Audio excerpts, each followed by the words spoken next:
Muy buenas tardes, bienvenidos a esta primera mesa de la sesión del día segundo de este magno Congreso sobre Inteligencia Artificial y Derecho, que yo creo que no solo por la singularidad del tema, sino por las dimensiones exhaustivas, por la versatilidad y por la enorme inquietud que de forma muy veterana y pionera ha ido mostrando nuestro decano, el profesor Fernando Llano Alonso, pues precisamente tenemos que agradecer que haya querido incorporar una mesa que efectivamente va a tener un gran nivel por la personalidad de sus integrantes y por la absoluta necesidad de abordaje de un tema tan básico como es la seguridad personal, la seguridad internacional, los pueblos, las comunidades, los estados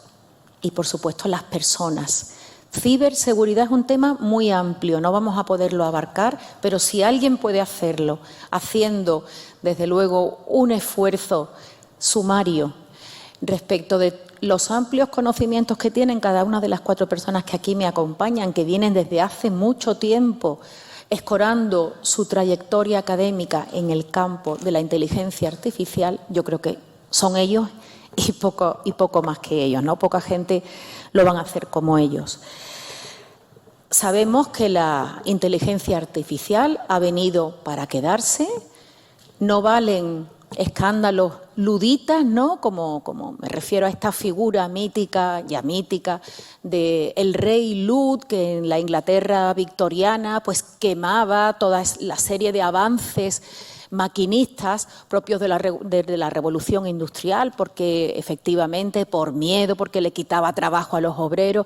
Evidentemente, con todas las imperfecciones que podemos predicar de una máquina y que también podemos predicar, lo hemos estado comentando, de los seres humanos, la inteligencia artificial está abriendo, ya lo ha hecho, una era nueva, una nueva dimensión cultural y, desde luego, una nueva forma de vida.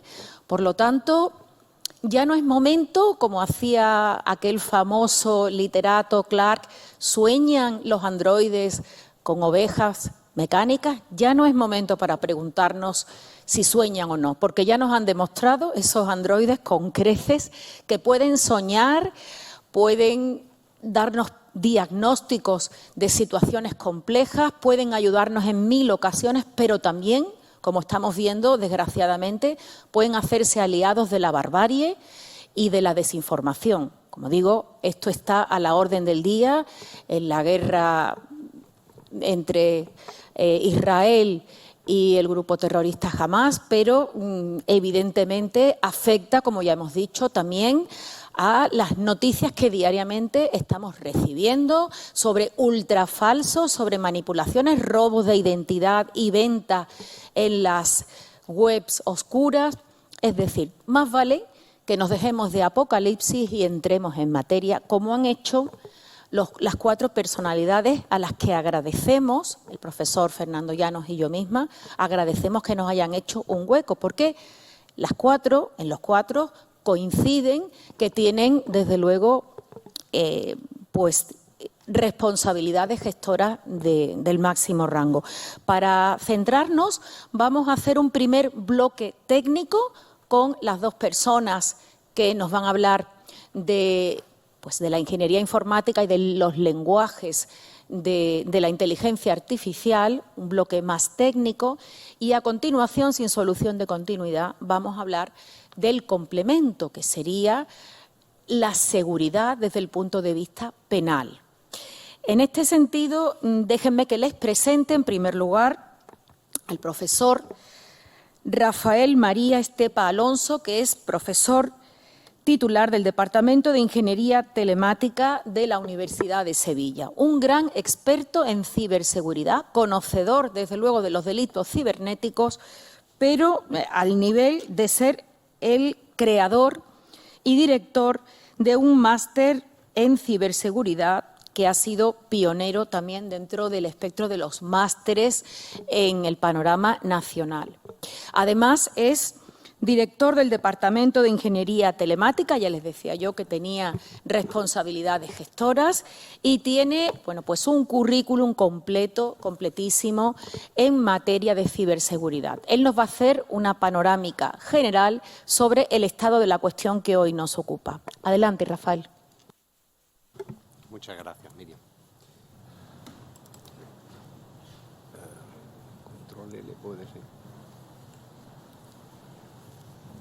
Gracias. Bien, pues muy buenas tardes a todos, bienvenidos y muchas gracias por contar conmigo, por la invitación a esta facultad y a su decano, Fernando, en especial. Tenía pensado primero hacer una pequeña charla breve de 10-15 minutos sobre los fundamentos técnicos de la ciberseguridad. Para mí esto es un desafío porque el auditorio no es al que estoy acostumbrado de los chavales de la Escuela de Ingenieros. Entonces, voy a intentar en unos 10-15 minutos explicaros cuáles son los fundamentos, lo que hay detrás desde el punto de vista técnico de la ciberseguridad. ¿Quiénes son los buenos? ¿Quiénes son los malos? ¿Qué hacen los buenos y qué hacen los malos? Y, sobre todo, ¿por qué? La primera parte, los ciberdelitos. Con independencia de su tipificación desde el punto de vista penal, las víctimas habituales de los ciberdelitos suelen ser bien estados hay como unos 195 a nivel mundial. Esto está muy ligado pues, a ciberdelitos pues, por servicios de inteligencia, contraespionaje, la guerra en el ciberespacio, que es interesantísima, está muy de moda. Si queréis, luego en el turno de palabra podemos charlar de la guerra en el ciberespacio que hubo detrás del comienzo de la invasión de Ucrania por parte de Rusia. Una guerra espectacular de la que poca gente se enteró. Si queréis, luego podemos entrar. Hay también, como víctimas, en muchas ocasiones son las empresas. Hay unos 300 millones de empresas en el mundo, unos 35 millones de empresas en España, en este país. La mayoría de los ciberdelitos que van dirigidos a las empresas tienen por objeto pues, espionaje industrial, robo, extorsión, competencia desleal, coste reputacional para la empresa. Cuando los cibercriminales atacan una empresa, pues suelen sacar un partido económico, lucrativo, mucho mayor que el de cuando atacan a particulares, que también son víctimas, ¿vale? Pongo ahí, hay unos 8.000 millones de particulares en el mundo, 48 en España aproximadamente, ¿no? También son interesantes los particulares. Pensad que un número de cuenta corriente vale dinero. Una dirección de correo validada, un código, un número de visa, toda esta información que nos pueden coger a los particulares se vende en el mercado negro y pagan dinero. Pongo los números 195, 300 millones, 8.000 millones, porque en el ciberespacio no hay fronteras, no hay países. Entonces, a un ciberdelincuente le sale lo mismo atacar a alguien aquí en España que en Senegal, exactamente igual. Entonces, su mercado potencial es ese que os pongo. Todas estas acciones tienen un factor común, un denominador común, que es el acceso a la información que guardan estados, empresas o particulares. Y en la inmensa mayoría de los casos, quizás ahora estamos un poco distorsionados por el tema de las guerras, pero en la inmensa mayoría de los casos el móvil es única y exclusivamente económico. La ciberseguridad, así de forma muy resumida, ¿de qué trata? Bueno, pues trata de preservar las principales propiedades de la información, que son confidencialidad, integridad, disponibilidad. Son las tres primeras, ¿no? De forma muy resumida, si una persona, José, le manda un mensaje a otra persona, Alicia, como ponéis, esto en el mundo técnico, las dos personas siempre son Alice y Bob, ¿verdad? No sé por qué, pero Bob no tiene traducción directa. Entonces, bueno, pues la confidencialidad es que si ese mensaje va dirigido a Alicia, solamente Alicia pueda leerlo. Ninguna otra persona puede acceder a esa información. La integridad es que el mensaje escrito que está en azul se corresponda con el mensaje escrito que está en verde, que es el que le llegó, que no haya sido modificado. Disponibilidad es que Alicia pueda acceder a este mensaje, ¿no? Y otras propiedades como la autenticación es que efectivamente José sea quien hizo el mensaje y no otra persona. No repudio si lo ha leído Alicia, que no puede decir que no lo había leído, o la auditabilidad, que es ser capaz de trazar a lo largo del tiempo todo lo que ha ocurrido con esa transmisión de información. Bien, antes la información mayoritariamente estaba en papel, impresa, y se guardaba en cajas fuertes, ¿no? ¿Quién era el chiste este que decía, Famiño y Cansado quizá, ¿no? Los planos secretos que ganan la guerra, ¿no? Que estaban guardados y había que acceder. Hoy en día la información está en papel, pero sobre todo está en formato digital, donde en un montón de sitios en almacenamiento digital, pero que el almacenamiento digital está en nuestro teléfono móvil, en el ordenador, en servidores que están en la nube, que la nube son ordenadores de otras personas.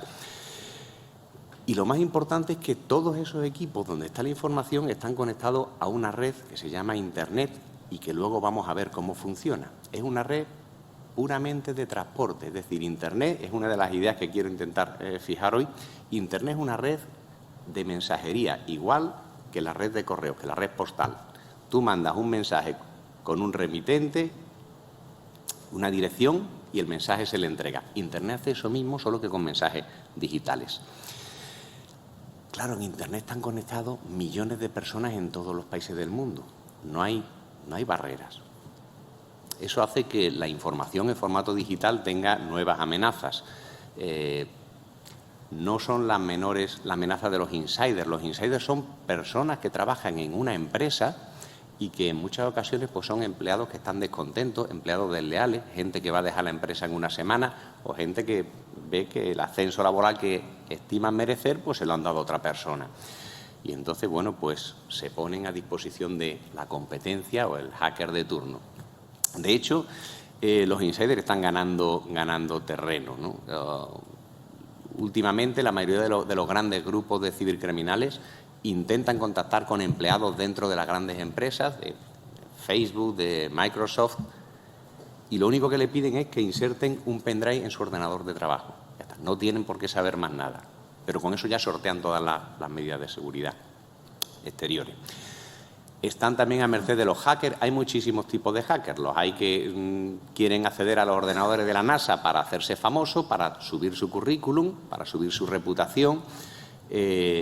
Los hay que se dedican a infectar ordenadores para tener una red de ordenadores controlados, de botnet, desde los que hacer lo que les dé la real gana.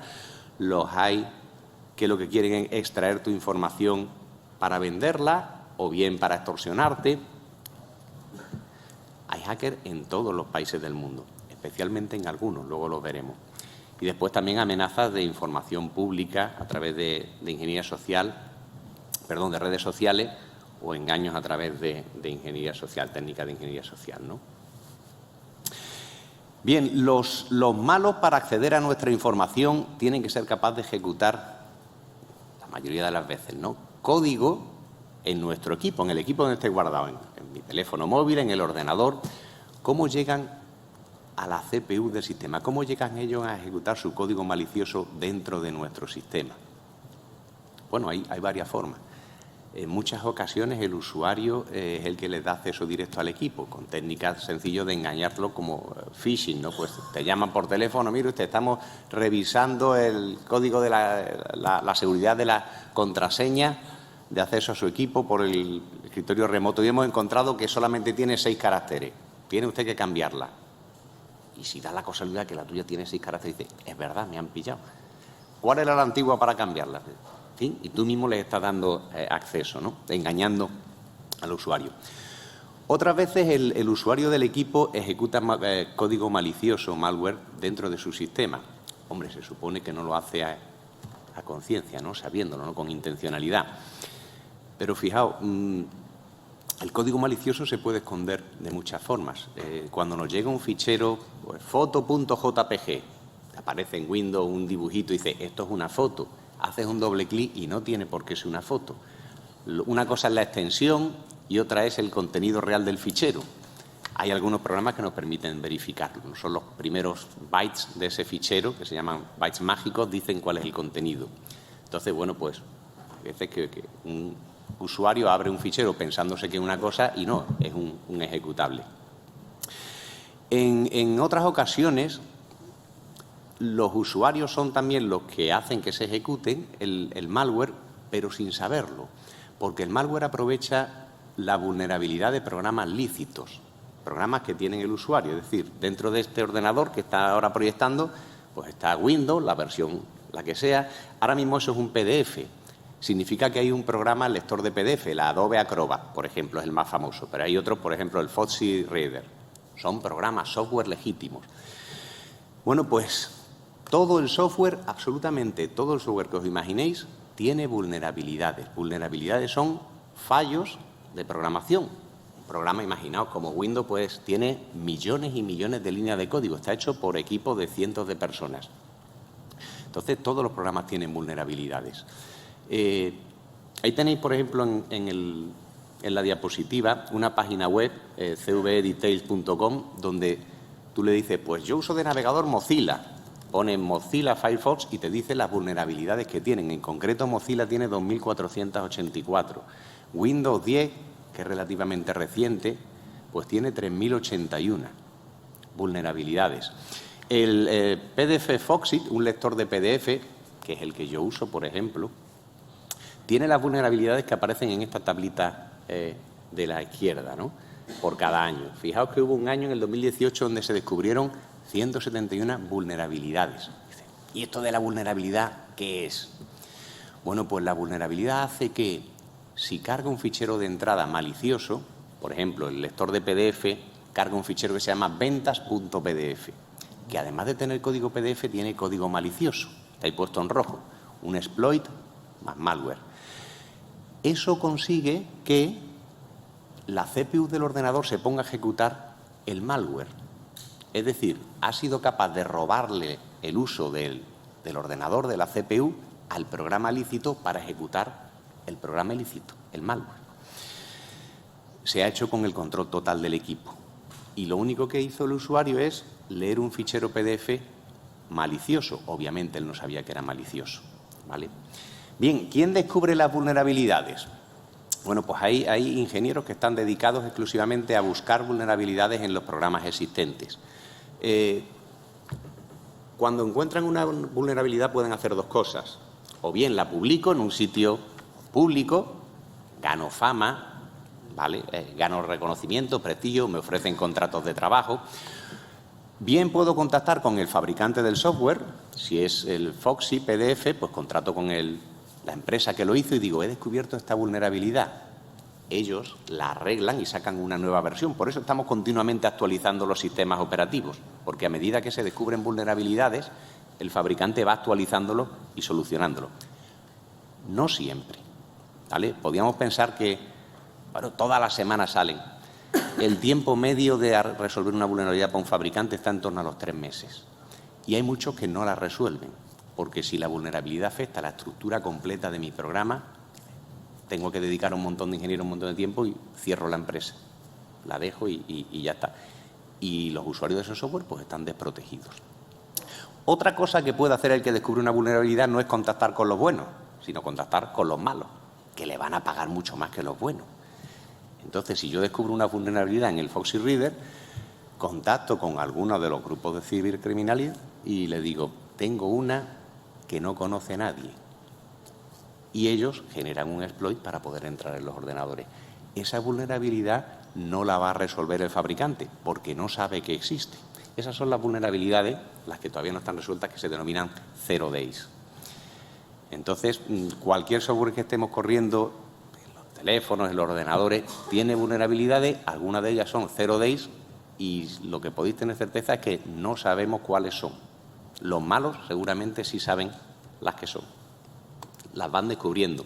Además, los malos hacen inversiones, es decir, conforme hacen una extorsión y ganan 100.000 euros, 1 millón de euros, por ejemplo, a Garmin se dice que pagaron 10 millones de euros, no creáis que, bueno, que se compran un coche y se van de viaje, lo hacen, pero con lo que les sobra, que son muchos millones, pagan a ingenieros para que sigan buscando vulnerabilidades. Porque cuantas más tengan, más armas, es su armamento secreto. Bien, Una vez que se ejecuta el malware hace lo que le dé la gana al que lo diseñó. Puede quedarse con tu ordenador, espiar las teclas que tú usas para coger usuarios y clave y mandárselo al dueño. Quedarse en una red botnet en la que se queda a la escucha de órdenes y ejecuta los comandos que le dice por el canal de control el dueño de la botnet. Puede cifrar tu disco duro, que es lo que se llama ransomware. Cifran tu disco duro con una clave de cifrado que no conoce nadie y piden un rescate. Pueden directamente destruir el equipo. Pueden hacer lo que quieran. Es un trozo de código ejecutándose en una CPU. Puede hacer lo que le dé la real gana, como cualquier programa. Bueno, ¿por qué cuando tenemos un ciberincidente es tan complicado de perseguir? Mira, en esta diapositiva voy a intentar explicar un poco qué es Internet de forma simplificada. Mira, Internet son las nubecitas azules. Internet está compuesto única y exclusivamente por routers o encaminadores. Un router o encaminador es como el servicio de correos. Le llega una carta y dice, esta carta es de fulanito y va para menganito. Y lo entrega, esté donde esté, en cualquier lugar del mundo. Aquí las direcciones son direcciones postales, son direcciones IP, que son 4 números. Son muy feas las direcciones IP. ¿Vale? La 121, 12, 41, 32. Eso es una dirección IP. Como son tan feas, Internet inventó el DNS, el servidor de nombres, que es un servidor en el que tú le haces una pregunta, www.google.es, ¿qué dirección IP tiene? Y te responde la 16, 15, 16, y así no nos la tenemos que aprender. Bien, pues imaginaos, tenemos un equipo víctima, las banderitas dicen dónde están ubicados, ¿no? En España, con esa dirección IP. Es víctima de un ciberdelito, pues por ejemplo le llega un malware, un ransomware y lo cifran. Lo único que podemos ver es, dentro del disco duro de ese ordenador, si se hace un análisis forense, se podrán determinar evidencias como a las 10:34 de tal día se descargó el fichero ventas.pdf, que era malicioso, desde la dirección IP 121.12.41.32. Y eso es lo que hay, no hay más evidencias. Supongamos que este ataque lo ha hecho el hacker 1, el que está en rojo, de la bandera de Corea del Norte, y no es por casualidad. Casi siempre los grupos, la inmensa mayoría de los grupos maliciosos están en Corea del Norte, en China, Rusia, alguno y por Brasil. De los que están censados, hay otros que no se saben. Bien, este hacker 1 ha podido infectar con un software de control remoto a otro equipo que está en Sierra Leona. Esa es la bandera de Sierra Leona, como todos sabemos. Entonces, el paquete IP, el mensaje IP, llegó con la dirección del equipo de Sierra Leona, es el naranjita.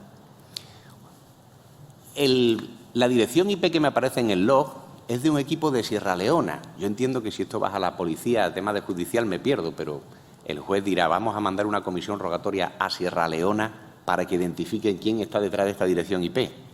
Hasta ahí. Murió. Si Sierra Leona tiene gran voluntad de colaboración con España, dirían, esto es de alguien, le hemos hecho un análisis forense y resulta que está infectado. Y está infectado por un equipo cuya dirección IP es la 12.243. Entonces está resuelto. Esto es Corea del Norte. Vamos a mandarle una comisión rogatoria a Corea del Norte a ver si nos identifican quién era. Nada, estamos hablando por hablar, ¿no? No hay forma de perseguir eso. No hay forma. Y están en cualquier país del mundo, ¿vale? Nos han hecho un ataque desde un sitio, pero la dirección IP ha venido desde otro, ¿vale? Y no hay forma de identificarlo. Tenía un par de ejemplos más. En el segundo ejemplo, el hacker 2 hace un ataque desde un café de esto con wifi gratis. La dirección IP que llega es la del cibercafé, no es la suya. No se sabe quién hizo el ataque. Uno más curioso. El hacker 2 manda una consulta al servidor DNS diciendo, ¿quién es la dirección de www.google.es? Pero la consulta dice que la consulta la remite el 163.22.11.33, que es la víctima. Diré, no, pero esa no es su dirección IP. Ya, es que tú cuando mandas un paquete IP, una carta, pones la dirección, origen y destino que a ti te da la gana. Y te responden. ¿Vale? Esto es así. Entonces, el servidor DNS le llega la pregunta y la respuesta se la manda a la víctima, que no hizo la pregunta. ¿Vale? Entonces, Internet funciona así, como estáis viendo. Routers que le llegan dirección IP destino, lo entregan a esa dirección IP destino y quien lo recibe responde a la dirección IP origen. Por eso es tan difícil de perseguir.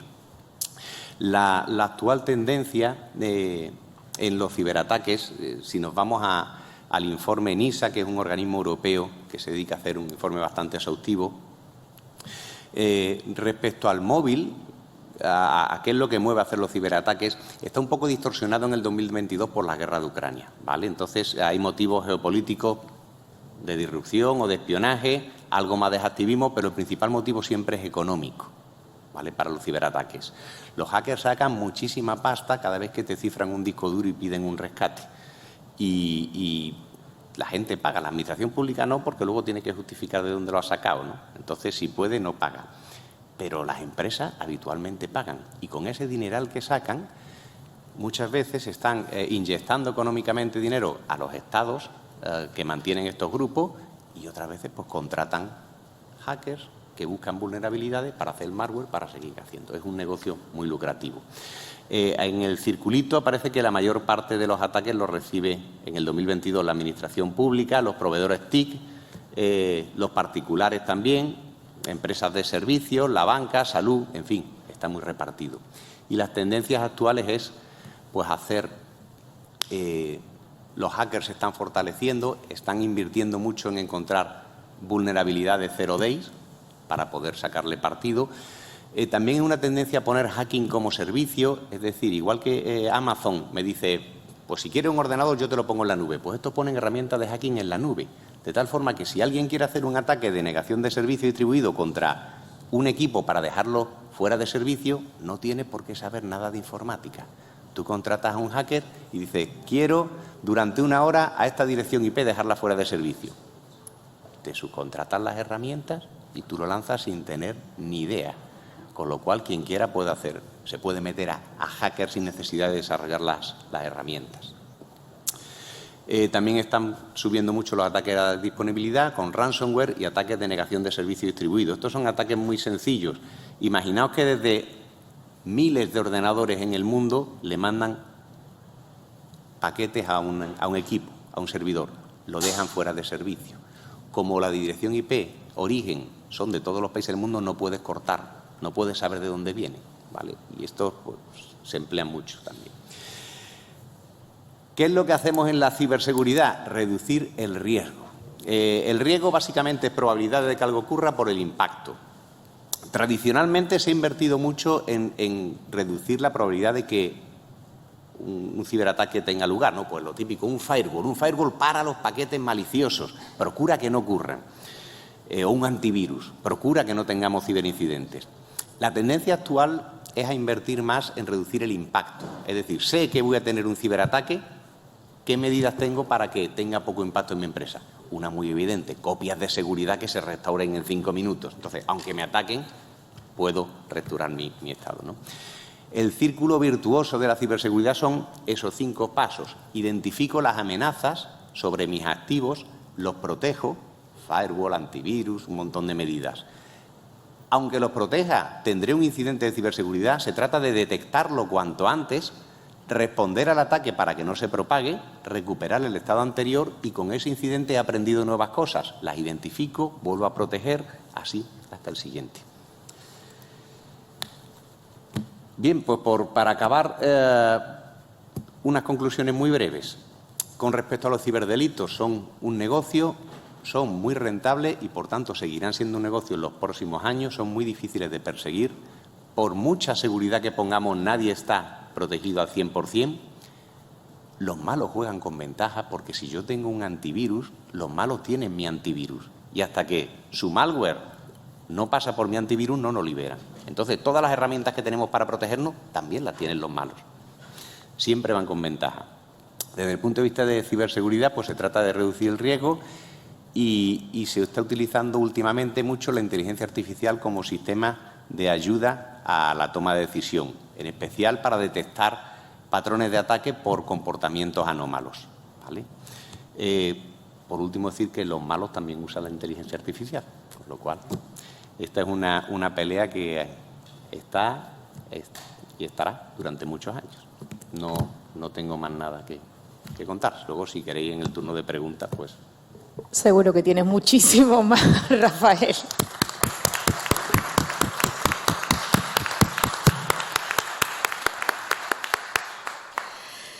Bien, pues a continuación, después de esta magnífica exposición, va a participar la profesora María Teresa Gómez López, que es catedrática de Lenguajes y Sistemas Informáticos de la Universidad de Sevilla.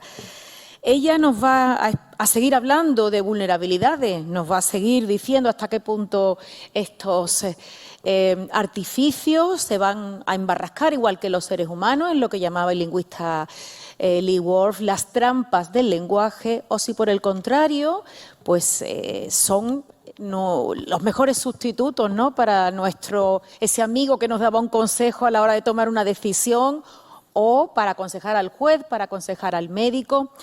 Bien, ella está en la mejor posición para hablarnos de ello porque se ha especializado en gestión de datos masivos y, efectivamente, entre su amplísimo currículum en la materia, a mí me gustaría destacar que también se ha acordado de los pobres y ha participado ampliamente en proyectos de transferencia. Cuando digo los pobres, digo los dummies, ¿no? Y, efectivamente, va a hacer también hoy un esfuerzo para traernos una explicación interesante sobre lenguaje e inteligencia artificial. Adelante. Muchas gracias a la Facultad de Derecho y a su decano en especial por darme la oportunidad de contar sobre las cosas que me apasionan ante un público más paritario al que normalmente estoy acostumbrada en la Escuela de Ingeniería Informática donde imparto clases. Y después de que Rafael nos ha preocupado muchísimo, nos ha preocupado de manera correcta y mesurada, o sea que realmente es un aspecto muy importante, a mí me gustaría contaros, bueno, pues qué nuevos escenarios nos vamos a encontrar, aparte de este Internet, que obviamente es el mecanismo que tenemos para la compartición de información, pero que tenemos nuevos dispositivos, nuevos escenarios que están creando nuevos retos en ciberseguridad. El pago a dichos al uso de tanto la amplia gama de aplicaciones que tenemos en nuestros móviles como todos los IoT y todos los gadgets que tenemos, es el pago con nuestros datos. Por lo tanto, es importante que como personas especialistas en derecho, en vuestro caso, y como usuarios de esa infraestructura, seamos conscientes de nuestros derechos a la hora de la protección de nuestros datos. Y cómo la inteligencia artificial se puede combinar con la ciberseguridad para intentar, en la medida de lo posible, minimizar y cómo las autoridades pueden ayudarse de estos mecanismos. Bueno, pues claramente los entornos de elementos que nos rodean están subiendo cada vez más. Todos, aparte del móvil, pues cada vez tenemos más relojes, cámaras en casa, Smart TV. Se estima que para el 2025 haya más de 21 billones de dispositivos conectados, muchos de ellos comprados en China, donde no se sabe, normalmente esos dispositivos tienen parte de software integrados en ellos, y no se sabe, tienen embebidos, lo que se llama embebido, y no sabemos quién ha desarrollado ese software. No es que lo estamos ejecutando, sino que estamos pagando para ejecutar un software dentro de casa que quizás utilice las imágenes de nuestras cámaras de vigilancia para ser compartidas. Esto significa que estamos compartiendo gran cantidad de datos como nuestra imagen, y por si quedaba algún tipo de información que no compartamos en las redes sociales, pues todos estos tipos de elementos están capturando esa información. Esa información es fundamental después para los algoritmos de inteligencia artificial porque permiten aprender de nuestros comportamientos y simularlos, pero también permiten conocer cómo actuamos y son un mecanismo importante del ataque y del uso de nuestra identidad en distintos aspectos. Y también importante los aspectos de la computación en la nube que también ha comentado antes Rafael. Estamos dejando nuestra información, no se sabe exactamente físicamente dónde y en qué país y qué tipo de normativa se aplica a cada uno de esos países y si yo quiero utilizar o que no utilicen mis datos, pues cuál es la ventanilla donde yo tengo que recurrir para volver a tener el control de esa información. De forma que tenemos muchos más elementos, por lo tanto, que pueden ser atacados y que nos están observando y estamos felices de ello.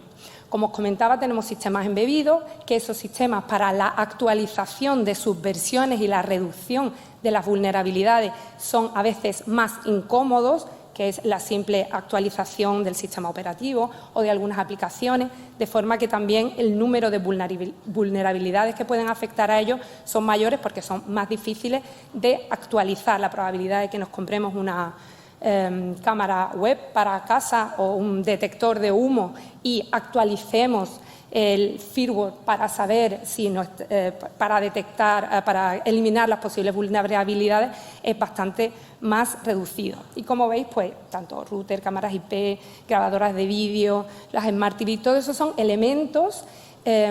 No ahora es el momento de pensar, pero sí cuando lleguéis a casa, cuando tengáis un momento, me gustaría que penséis qué número de estos IoT tenéis alrededor vuestra y qué tipo de información puede estar capturando en cada momento. Está diciendo dónde estamos y qué hacemos.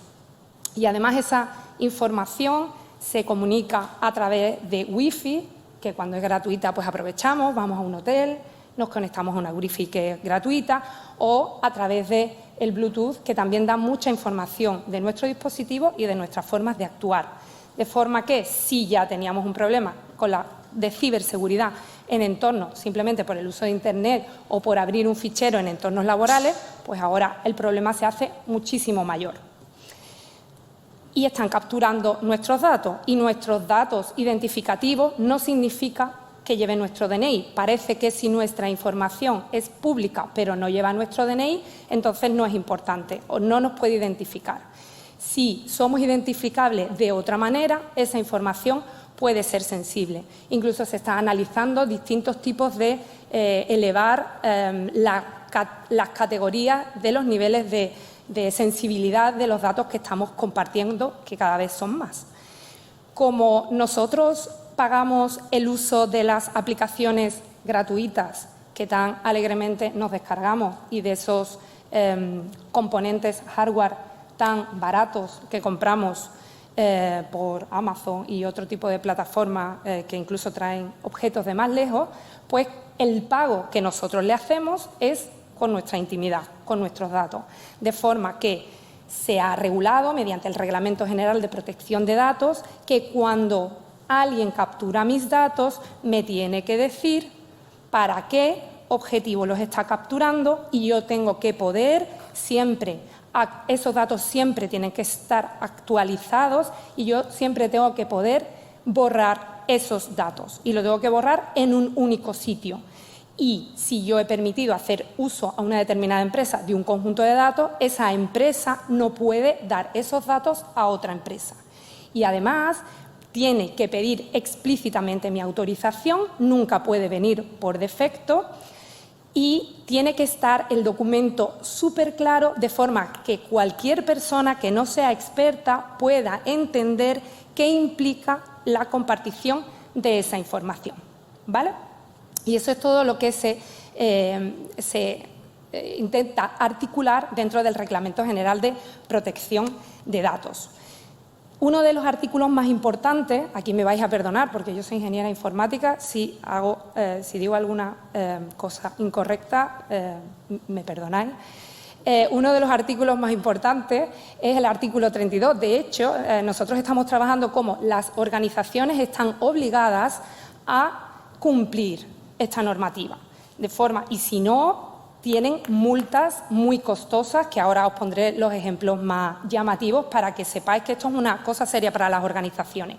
De forma que, como están a su obligado cumplimiento, nosotros como ingenieros informáticos lo que hacemos es intentar facilitar con herramientas que todos los artículos puedan ser ejecutados, implantados en las organizaciones de una manera lo más automática posible, reduciendo que terminen pagando bueno, que terminen incumpliendo el Reglamento de Protección de Datos y que paguen las no deseables multas que existen. Como nuestra capacidad de entendimiento de las leyes es bastante reducida, pues gracias a eso pues tenemos licenciados en Derecho que nos ayudan a entender, a traducir a máquina lo que son el distinto articulado del reglamento. Uno de los más importantes es la seguridad del tratamiento de los datos, que está en el artículo 32, y hay bueno, pues, distintos artículos que están relacionados con ello. ¿De qué nos hablan esos artículos? Desde que la organización tiene que decir cuáles son los datos importantes para ellos, tiene que decir cómo los va a almacenar, tiene que decir cuáles son los posibles riesgos, qué va a ocurrir cuando ocurra una vulnerabilidad, cuáles van a ser los mecanismos, porque tiene 72 horas para informar cuando ocurra una vulnerabilidad, o sea, cuando se detecte una brecha de seguridad en su sistema. Y los esfuerzos que estamos haciendo es intentar facilitar la integración de ese conjunto de artículos para que se pueda automatizar toda esa gestión. Aquí no veis absolutamente nada, pero bueno, cosas importantes del articulado, pues las distintas personas responsables de las distintas tareas, desde la definición de los riesgos, las posibles afecciones que pueden tener esos riesgos en nuestro sistema, un poco lo que ya se ha comentado antes. Sabemos que probablemente va a ocurrir algún tipo de violación, pero que tengamos perfectamente monitorizado y catalogado qué está ocurriendo y podamos avisar lo antes posible, ¿vale? Y aparte de obligar, por desgracia, casi ninguna organización, incluso nosotros mismos, no hacemos nada si no hay una multa. Si hay una normativa que nos obliga a hacer algo, pero no hay una multa, si no lo hacemos, pues obviamente la mayoría de las organizaciones no lo haría. Esto está a nivel europeo, a nivel internacional, pues los más llamativos, Meta con 1.200 millones de euros, Amazon con 747 millones de euros o WhatsApp con 225 millones de euros. ¿Por qué se le ponen estas multas? Pues se le ponen las multas porque los contratos, por ejemplo, en el caso de WhatsApp, el contrato donde informaba el uso que se iba a hacer de nuestra información y que éramos conscientes de lo que estaba ocurriendo no estaba suficientemente claro. Y, por ejemplo, en el caso de España, que tenemos a Vodafone, ganadora pole position con más de 8 millones de euros, la Caixa con 6 millones de euros, BBVA con 5 millones, y no solamente empresas grandes, sino, por ejemplo, Worten con 10.000 euros. En este caso es que estaban utilizando nuestros datos y se los daban a otras empresas. Es verdad que no los estaban vendiendo, pero se los daban a empresas filiales, de forma que nos estaban llegando publicidad desde organizaciones a las cuales nosotros no le habíamos dado nuestro consentimiento. El caso de Worten es un poco singular y gracioso porque vendieron por error un disco duro con información de los clientes. O sea que hay aspectos de mucho de calado totalmente distinto. O sea, mi información es mía, solo mía, te la dejo a ti, solo a ti, para esto que me has dicho que quieres. Fuera de ese ámbito, mi información es mía y cuando yo quiera dejo de compartirla contigo, ¿vale? Entonces, en general, pues desde el 2018, cuando se empezó a ejecutar las multas asociadas al cumplimiento de este reglamento, pues solamente en España se han recaudado 55 millones de euros, lo que no es poco.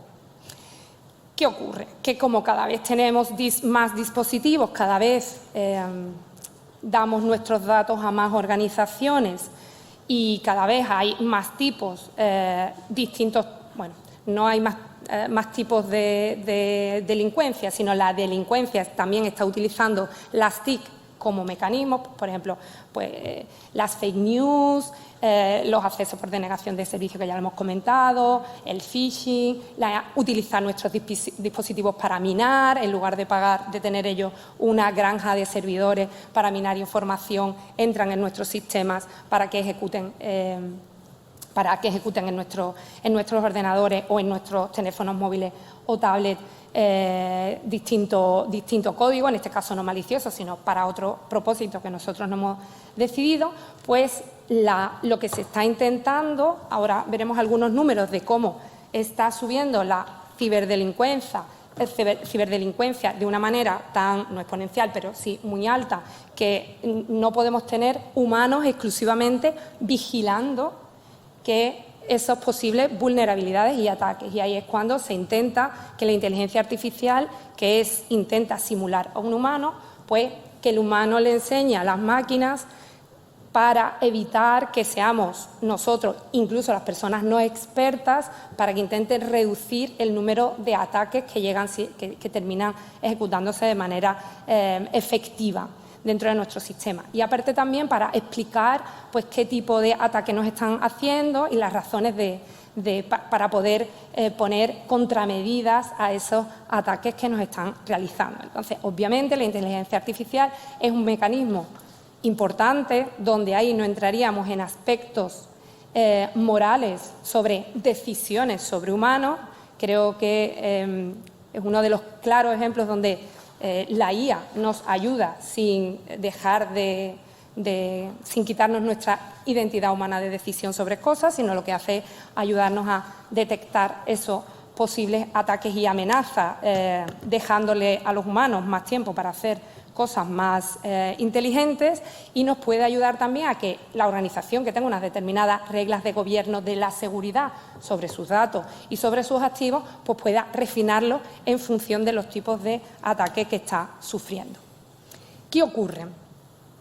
Si la inteligencia artificial, si yo tengo que aplicar técnicas de inteligencia artificial, o me gustaría o sería deseable para evitar ataques o reducir esos ataques, nos encontramos con algunas contradicciones. Por ejemplo, nosotros para almacenar, eso por una parte, y después, eso es como la inteligencia artificial ayuda a la ciberseguridad. Pero aparte, durante esta jornada estáis escuchando pues, los grandes avances, las grandes ventajas de la inteligencia artificial, como analizando un conjunto de datos puede simular el comportamiento humano. ¿Qué ocurre? Si necesita muchos datos, ¿qué tenemos? Acabamos de contar que tenemos una ley de protección de datos que dice que solamente podemos almacenar lo que se necesita, a quien se lo he dado, exclusivamente lo que necesita. Y ocurre que esos mismos datos a los cuales se le aplica ese reglamento de protección de datos los queremos utilizar para técnicas de inteligencia artificial que necesitan datos. Entonces llegamos como una pequeña contradicción. Necesitamos datos sobre humanos, sin embargo, no podemos almacenarlos sin decir con qué propósito. Y después, parte del reglamento dice que tenemos que almacenar lo necesario. ¿Qué es lo necesario? Para alguien que está buscando, por ejemplo, que vende móviles o que vende servicios móviles y está intentando ver el perfil de sus clientes para ofrecer una factura más reducida en función de cómo te comportas, lo necesario para esa entidad es saber cómo te comportas. Entonces, puede almacenar, o podría decir que puede almacenar de ti absolutamente todo lo que hace, porque eso le ayuda a... Vamos a irnos al campo médico. En el campo médico, para hacer una detección temprana, incluso pronosticarte una enfermedad que todavía no ha aparecido y que no tiene evidencias, a mí me ayudaría a saber absolutamente todo de ti. Lo que comes, lo que ves, si discutes con tu hijo, absolutamente todo. Eso es lo necesario. Pero fijaros que estamos totalmente enfrentados con la ley de protección de datos. Entonces, ese es un aspecto bastante importante. Después, los datos deben ser exactos y actualizados. Cuando tenemos esa gran cantidad de datos, pues no es eso de exacto y actualizado. La exactitud de los datos depende del uso que se le vaya a hacer. Tú tienes, no voy a decir mi edad, tú tienes 17 años o 17 años y 11 meses y 10 días. Tienes 17 años, pero es inexacto que tú tienes 17 meses, 17 años, 11 meses y 4 días. Da igual, ¿no? Bueno, no da igual. Si tú vas a coger un vuelo que no lo puedes hacer siendo menor de edad, pues ahora mismo no lo puedes hacer, pero como el vuelo pone que es dentro de un mes usted tiene 18. Entonces, ¿eso es exacto o no es exacto? Depende para lo que usted quiera la información. pero nosotros tenemos un reglamento genérico que tenemos que aplicar de manera explícita en cada caso. ¿Vale? Y después la importancia que os he dicho de que los datos que estén, que siempre pensamos que el DNI es lo que nos identifica y nos identifican muchas más cosas, como un email, como un número de teléfono. Hay muchos aspectos que nos pueden identificar, como una foto por reconocimiento facial. Nos identifican muchas más cosas y nosotros nos damos de alta en muchos sistemas, pero como no estamos compartiendo el DNI, parece que nuestra identidad no se puede violar y creedme que es todo lo contrario. Otro de los aspectos, otro de los tipos de ataques de la ciberseguridad es la modificación de los datos. Volvemos a llegar a una contradicción. Si a mí me atacan y me hacen una modificación de los datos y las decisiones las voy a tomar en función de los datos que son la droga de la IA, desde lo más cariñoso, entenderme, ¿vale? Es lo que consumo de manera masiva. Si yo tengo un tipo de ataque que lo que hace es modificarme los datos, estoy modificando las decisiones. Así que todas las decisiones que vengan, no estamos hablando ya solo de datos sesgados, que es que tengo un conjunto de datos que no representa la población completa. No, estoy diciendo que puedo tener un conjunto de datos que representan la población completa, pero están malintencionadamente modificados para que actúe de una manera determinada. Y aunque ahora mismo son muy baratos los discos duros y las conexiones 4G, 5G, todo nos parece muy rápido, ya nos suena el módem cuando accedemos a Internet, pero esto cuesta.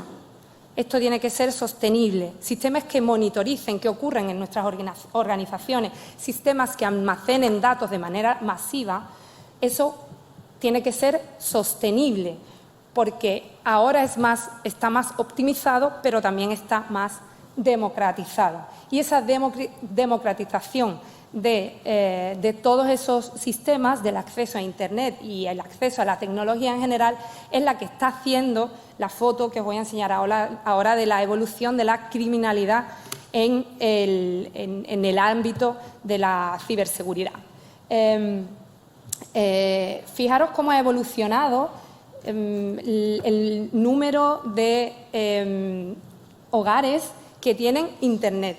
Y el último dato que he encontrado es 2021, no he encontrado datos del 2022, probablemente porque ya no haya prácticamente, esto es de España, ¿vale? Son datos de España.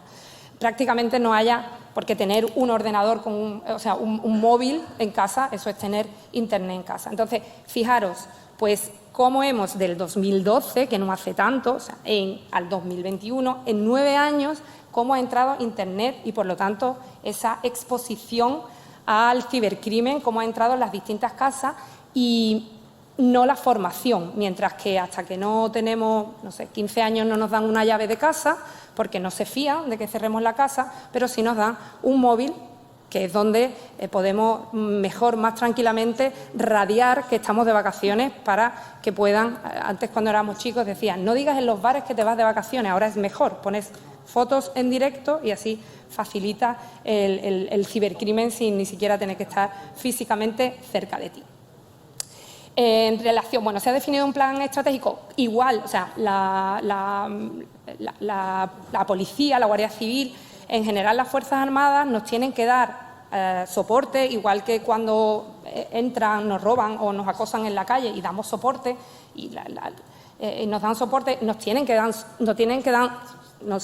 dar soporte cuando tenemos algún tipo de cibercrimen, cuando tenemos algún tipo de ciberataque. Un poco para que veáis cómo esto está evolucionando, no sé si se ve muy bien, pero desde el 2018, de 160.000 hemos pasado al último estudio, en este caso sí del 2022 del año pasado, a 374.000. O sea, solamente del 2021 al 2022 ha subido el número de hechos criminales que tengan relación con las tecnologías, con las TIC, en un 22,7% simplemente de un año a otro. Eso significa que el cambio es brutal. Y el fraude informático es el que copa casi el 90%. Se han incluido, por ejemplo, amenazas y coacción y contra el honor, que pueden estar dentro de otros ámbitos, pero como las TIC facilita o, digamos, endurece lo que pueden hacer, cómo se puede atacar en esos aspectos, pues también lo han incluido en este informe. No solo eso es solamente la parte del cibercrimen dentro, números exclusivamente de España, pero fijaros que si los comparamos con el resto de crímenes a nivel nacional, estamos actualmente en el 16,1%, o sea, desde el 18 casi hemos más que duplicado el porcentaje. Y estoy segura que no se han duplicado los medios, ni las personas, ni los medios físicos para hacer esos estudios. Ahí veis el porcentaje de hechos que han sido esclarecidos en cada año con respecto a los hechos de cibercrimen específico que han sido notificados a las fuerzas del Estado. De forma que esto viene a ratificar la necesidad de utilizar otros mecanismos más que faciliten a los humanos esa monitorización y esa ayuda. O sea, podemos hacer superhumans que controlen absolutamente todos estos delitos, o nos podemos ayudar de la inteligencia artificial, aunque también en el informe de NISA nos dice que uno de los problemas que podemos tener es el 10º que veis ahí, que es el abuso de la inteligencia artificial. Entonces tenemos que llegar, igual que en estos ejemplos que hemos puesto de algo que me ayuda pero algo que me genera un problema, pues tenemos que saber en qué casos utilizarlo, y obviamente no se puede utilizar en todos los casos. Y nada, muchas gracias.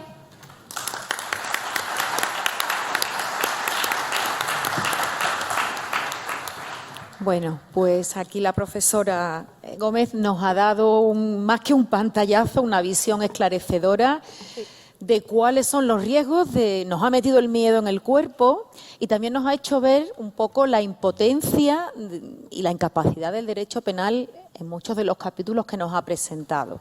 Por eso ahora tengo el gusto de estrenar el bloque complementario. ¿Qué pasa con el derecho penal? Con todos estos riesgos y vulnerabilidades, ¿nos vamos a quedar de brazos cruzados utilizando un derecho penal y un sistema de justicia notablemente obsoleto, no preparado? ¿Cuáles son esos retos que tenemos que acometer en derecho penal? Bueno, pues tengo dos ponentes idóneos por su capacitación veterana en la materia. Déjenme que empiece presentando a mi querido compañero, el penalista catedrático de Derecho Penal, Fernando Miró, que lo es en la Universidad Miguel Hernández de Elche. Él ha sido de esa facultad de Derecho, ha sido también decano hasta hace muy poco y actualmente lleva ya bastante tiempo siendo el presidente de la Sociedad Española de Investigación Criminológica, ¿no? En su currículum está esa capacidad similar a Dios, ¿no? Divina, de manejar dos ramas de conocimiento con maestría y con absoluto conocimiento. Además, bueno, pues tengo que decir que hace muy poco tuve la suerte de escucharlo en el reciente Congreso Europeo de Criminología en Florencia, en una de las plenarias, lo cual, bueno, pues como española fue también un orgullo, y esto hay que decirlo, y por supuesto por el contenido y la seriedad de su abordaje, que era absolutamente primo hermano de lo que hoy le trae. Mi querido Fernando, adelante. Muchas gracias. Pues nada, ya solo puede ir para atrás. Ya solo puedo bajar debido a la expectativa.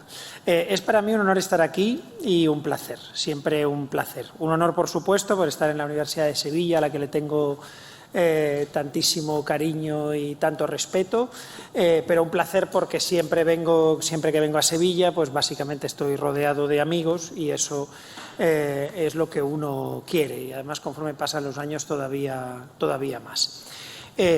Quiero, por tanto, dar las gracias al decano de la facultad, Fernando Llano, y a todos los organizadores de este magnífico congreso. La verdad es que es espectacular, es una auténtica gozada ver. bueno, pues voy a cometer estas cosas que cometemos ya algunos, que es que voy a venir casi a dar lo mío y me voy, lo cual es terrible. Ustedes que pueden aprovechen magníficas ponencias de magníficos ponentes. Yo estaba pensando en la de Huergo, en la de Presnolinera, en tantas otras que me hubiera gustado escuchar, pero bueno, en todo caso espero que por lo menos en la mía pues alguna idea se lleven. Aunque yo no voy a hablar, y es un poco extraño que yo no vaya a hablar de cibercrimen, porque durante mucho tiempo, no sé si por bien o por desgracia, no me hacían hablar de otra cosa. Era culpa mía, evidentemente, no que supiera, sino que hubiera trabajado el tema. Pero efectivamente yo no voy a hablar tanto de cibercriminalidad en este caso como voy a hablar de inteligencia artificial y sobre todo del papel del derecho penal ante la inteligencia artificial, el papel de la criminalización ante la inteligencia artificial.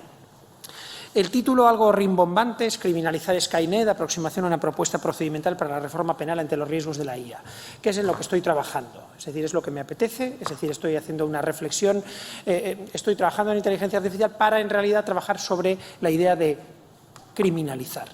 ¿Qué es eso de criminalizar? Y la inteligencia artificial como hilo argumental. Bien. Es decir, yo de lo que debería hablar hoy debería ser de esto, que es el trabajo que estoy haciendo como una cosa que suena muy rimbombante, General Rapporteur de la Asociación Internacional de Derecho Penal. Yo soy relator. La Asociación Internacional de Derecho Penal es una asociación internacional de profesores y profesionales de derecho penal que, digamos, cada 4 años decide cuál es el tema sobre el que se tiene que investigar. Hace 4 años, o hace 3 años, mejor dicho, porque el Congreso tendrá lugar en París en 2024, en junio, se decidió que el tema era inteligencia artificial y derecho penal. Recuerdo que en las primeras reuniones en 2021 se decía, esto realmente es ya una realidad, ahora nadie lo discute, pero efectivamente en aquel momento se discutía un poco. Bien, yo fui nombrado como relator general, junto con otros profesores en cada una de las ramas, parte general, parte especial, derecho procesal y, finalmente, derecho internacional penal. Fui nombrado relator general de la parte especial y tengo que hacer un informe sobre una resolución sobre la criminalización y la reforma de la parte especial ante los retos de la inteligencia artificial. Entonces, este es un poco, es decir, esto que bien ven ustedes es el preámbulo y es la resolución. Quien tenga interés, por cierto, en el borrador se la puedo pasar y lo podemos discutir. Porque yo en realidad no quiero hablar de esto, yo de lo que quiero hablar es de esto. Básicamente, de lo que quiero hablar es de Terminator. O mejor dicho, de Skynet, que es la gran olvidada de todo esto. Es decir, y es llamativo, porque nos sigue fascinando todavía, yo lo entiendo, claro, es decir, además en ese momento todavía Arnold estaba en un buen momento. Nos fascina, es decir, la idea de un robot cometiendo delitos. Pero el día que un robot cometa delitos no tendremos ningún problema en sancionarlo, ni en evitar que los cometa, ni en prevenirlo probablemente ni con el sistema penal ni con otras herramientas. Y sin embargo, lo auténticamente problemático, no sé si os fijáis en el punto rojo de Terminator y en el punto gris, el auténtico problema es Skynet. Es decir, estos dos personajes no se les ha prestado atención, pero ¿y si tuviéramos la capacidad? Claro, en un Estado democrático no mandaríamos un robot, una inteligencia artificial a lo mejor sí mandaría un robot para matar a la madre de quien evita y de que consigue por medio de la resistencia que no destruya la humanidad. Sé que nadie está entendiendo nada de lo que estoy hablando, pero me da igual, tenéis que ver Terminator. Es súper actual y es absolutamente esencial que veáis esas películas, que son nefastas en cuanto a calidad, pero en cambio los temas que plantean son cojonudos, son brutales. El profesor Miles Bennett es este tipo que veis aquí, este joven sujeto con pinta de investigador, que lleva jersey, no lleva corbata como los de derecho, etcétera, etcétera. Este hombre se encuentra un brazo robótico y el brazo robótico está porque en otra película anterior se han dejado el brazo robótico. Las paradojas temporales son como son. Pero la cuestión es que a través de esa tecnología empieza a hacer una cosa, estamos hablando, por cierto, de una película de 1984, donde por primera vez hablan de drones, donde primera vez hablan del control de toda la tropa militar de Estados Unidos por medio de aviones y lo que lleva después. Es decir, que estamos hablando de ciencia ficción, pero es la película de ciencia ficción que más ha adivinado lo que iba a pasar en muchísimas tecnologías de todos los tiempos. James Cameron es nefasto, pero lo clavó. Lo cierto es que Miles Bennett empieza a crear esta herramienta y la pregunta que nos tenemos que hacer es, ¿podemos sancionar o deberíamos poder, si pudiéramos viajar en el pasado, castigar penalmente hoy a estas personas por la creación y la puesta en marcha de una herramienta que acabó destruyendo a la humanidad? Imaginemos que tenemos la capacidad de los viajes en el tiempo. Realmente no podríamos castigar a Miles Bennett. Es verdad que Miles Bennett después es atacado por Arnold cuando ya en la segunda se convierte en bueno, y entonces al final es Robert Brewster el que finalmente lo pone en marcha, un militar, por supuesto, buenos y malos. La cuestión es, ¿realmente podemos castigar a Robert Brewster o a Miles Bennett por lo que hicieron? ¿Y por qué en vez de hablar de Robert Brewster o de Miles Bennett no hablamos de Extremadura? ¿Podemos castigar al tipo que creó Reface, que es parte de la herramienta que se ha utilizado después para utilizar las deepfakes? La pregunta es, es decir, por mucho que Sam Altman esté preocupadísimo por la regulación, ¿podemos hacer responsable a Sam Altman de lo que se haga con la inteligencia artificial generativa posteriormente? ¿Qué papel tiene el derecho penal en todo eso? ¿Tenemos que modificar el Código Penal para castigar conductas por la potencial lesividad de una tecnología en desarrollo y que además no sabemos qué daños puede producir? Bien, yo voy a intentar hablar un poquito de esto, pero es decir, lo voy a hacer también un poco de decir sobre la marcha. Es decir, que mientras hago el trabajo para la IDP, me está interesando la reflexión sobre la criminalización. Voy a, simplemente para no matarles, y me tienes que avisar con los tiempos, creo que voy a ir bien, pero en todo caso me tienes que avisar, por favor. Voy a, en primer lugar, después de analizar si tiene sentido plantearse el castigo penal de Sam Altman, me voy a plantear si estamos, eso es imposible y hemos empezado tarde, yo perdón que intervenga, pero eso es imposible. Voy a plantearme si estamos en una situación parecida a la de Skynet, en qué lo es y en qué no lo es, si ha habido escenarios similares y qué podemos aprender de ellos, qué procedimiento racional solemos usar, sobre todo desde la academia, para decidir si criminalizar.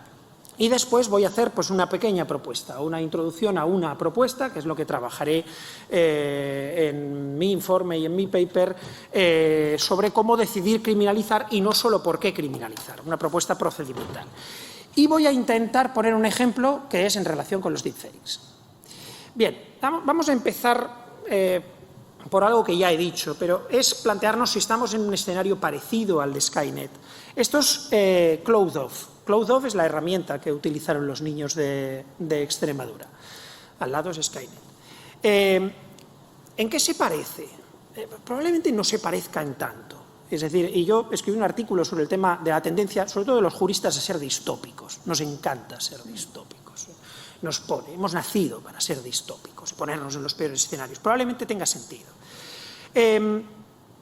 Pero hay algunas semejanzas interesantes. Conocemos la tecnología, no del todo sus implicaciones, ni sus futuros desarrollos. Entramos en la incertidumbre, que en derecho administrativo funciona bien, en derecho penal tenemos ahí, nos dan unos sustos con el tema del principio de incertidumbre.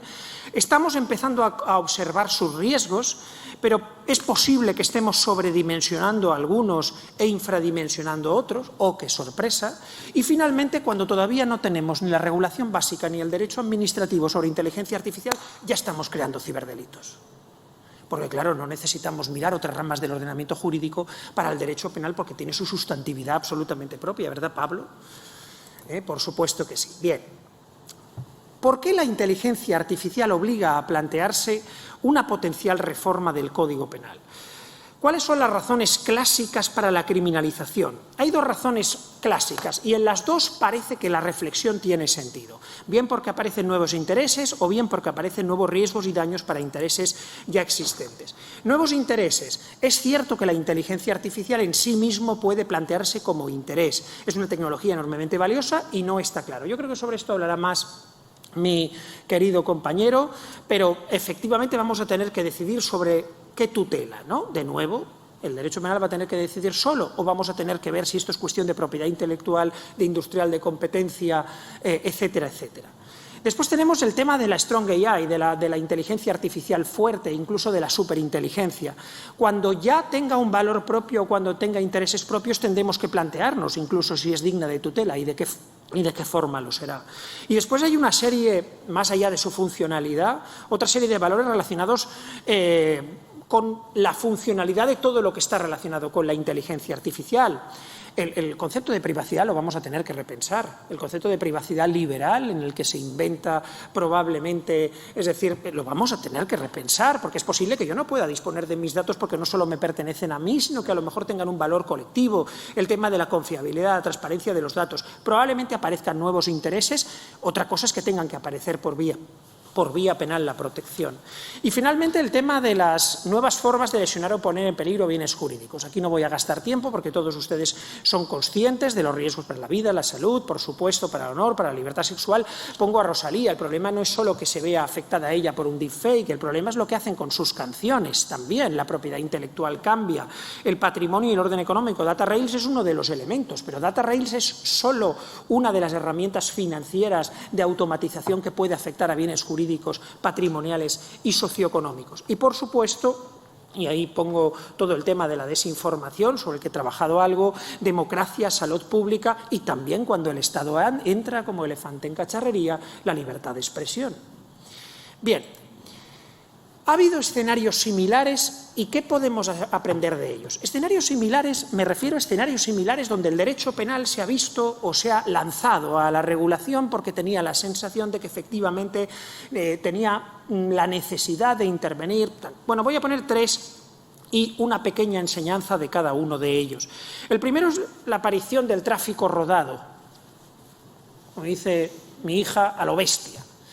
Pues efectivamente, cuando aparece el tráfico rodado a la bestia, pues empezamos a tener que regular y a utilizar el derecho penal de forma distinta. El daño ya no nos vale, empezamos a utilizar el daño también en un sentido remoto, inventamos la palabra peligro, empezamos los delitos de peligro concreto, después de los delitos abstractos nos vamos acercando a la administrativización, etcétera, etcétera. Bien, la primera reflexión, cuidado con los delitos de peligro.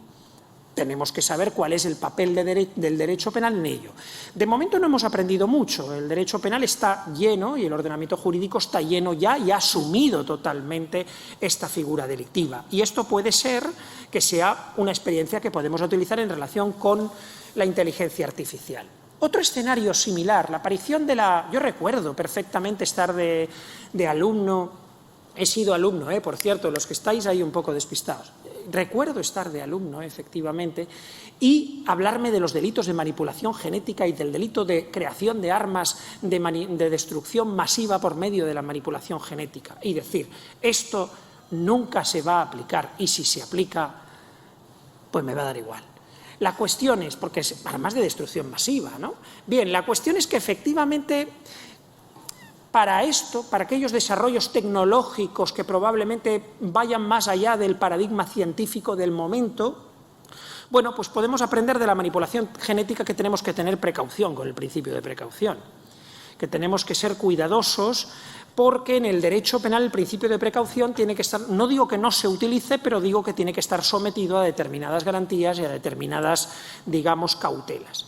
Y después tenemos la revolución digital en una de sus primeras etapas y la aparición del ciberespacio, la aparición de Internet como ámbito de intercomunicación social y personal que acerca las distancias, que hace que todo cambie, que crea ese nuevo entorno. Bien, ¿qué podemos aprender de cómo el derecho penal ha respondido a ello? Pues que criminalizar más, y en esto creo que podemos aprender de nuestros compañeros, y crear más delitos específicos y crear más tipos especiales, no supone prevenir más, en absoluto. No tiene por qué suponerlo, puede suponerlo, pero no tiene por qué. Y que la subsidiariedad del derecho penal nos la deberíamos tomar mucho más en serio de lo que nos tomamos los académicos, incluso que la tenemos siempre en la boca. Bien. ¿Qué procedimiento racional solemos usar para decidir si criminalizar? Ya he dicho que esas son las razones clásicas para la criminalización. Si se dan cuenta, lo que está detrás es lo mismo, esa BJ, la idea de bien jurídico. ¿Por qué? Porque el procedimiento racional que se suele usar para reformar el Código Penal, para plantear la reforma del Código Penal, desde una perspectiva incluso académica, responde a dos tipos de modelos básicos, que son, curiosamente, el mismo. que son el modelo anglosajón y el modelo germano, el modelo del bien jurídico y el modelo del principio del daño. Esto, un penalista que he descubierto hace muy poquito, y que me tiene fascinado, lo describe como el modelo de la balanza. Ahora lo voy a explicar. Pero básicamente son modelos en los que se balancea la posibilidad de criminalizar frente a no criminalizar. Son modelos de principio único. Son modelos donde lo único que se pregunta es sobre la legitimación. La pregunta es ¿por qué podemos criminalizar? Pregunta que es muy importante. Es la pregunta, digamos, más relevante. Pero la pregunta que nos tenemos que hacer es si es la única pregunta, si basta con esa pregunta para saber qué vamos a hacer. El modelo sustantivo de criminalización decide si criminalizar o no criminalizar, en nuestro caso, si hay bien jurídico o no hay bien jurídico. ¡Buah! Cojonudo, ¿eh? ¡Qué finura! Claro, este es el problema que tiene ese modelo, que la idea de la criminalización como ponderación, esto lo he traducido yo, la idea de ponderación, porque creo que en el fondo hay una idea basada en ciertos elementos de filosofía del derecho importantes que nos han despistado y que los positivistas nos tienen un poco preocupados. La idea de la ponderación nos llevaría, por ejemplo, y voy entrando en el ejemplo, a plantearnos en el tema de Extremadura, en el caso de que no tuviéramos la cantidad de tipos penales que tenemos para castigar esas conductas, en el caso de que no fueran menores y en el caso de que fueran mayores, porque las tenemos, a plantearnos si deberíamos criminalizar los deepfakes bajo la pregunta: ¿afectan los deepfakes a algún bien jurídico protegido? ¿Afectan al honor? Lo castigaríamos como injurias y calumnias. Propuesta de Yolanda Díaz de hace 6 días. La propuesta de sumar, incluirlo dentro de los delitos con honor como tipo penal, me parece bastante razonable. Otra cosa es que a lo mejor debería incluirse después una serie de tipos agravados. Pero bien, si es la libertad sexual, pues entonces hay bien jurídico. Por tanto, sí. Si no hay bien jurídico, no lo castigamos.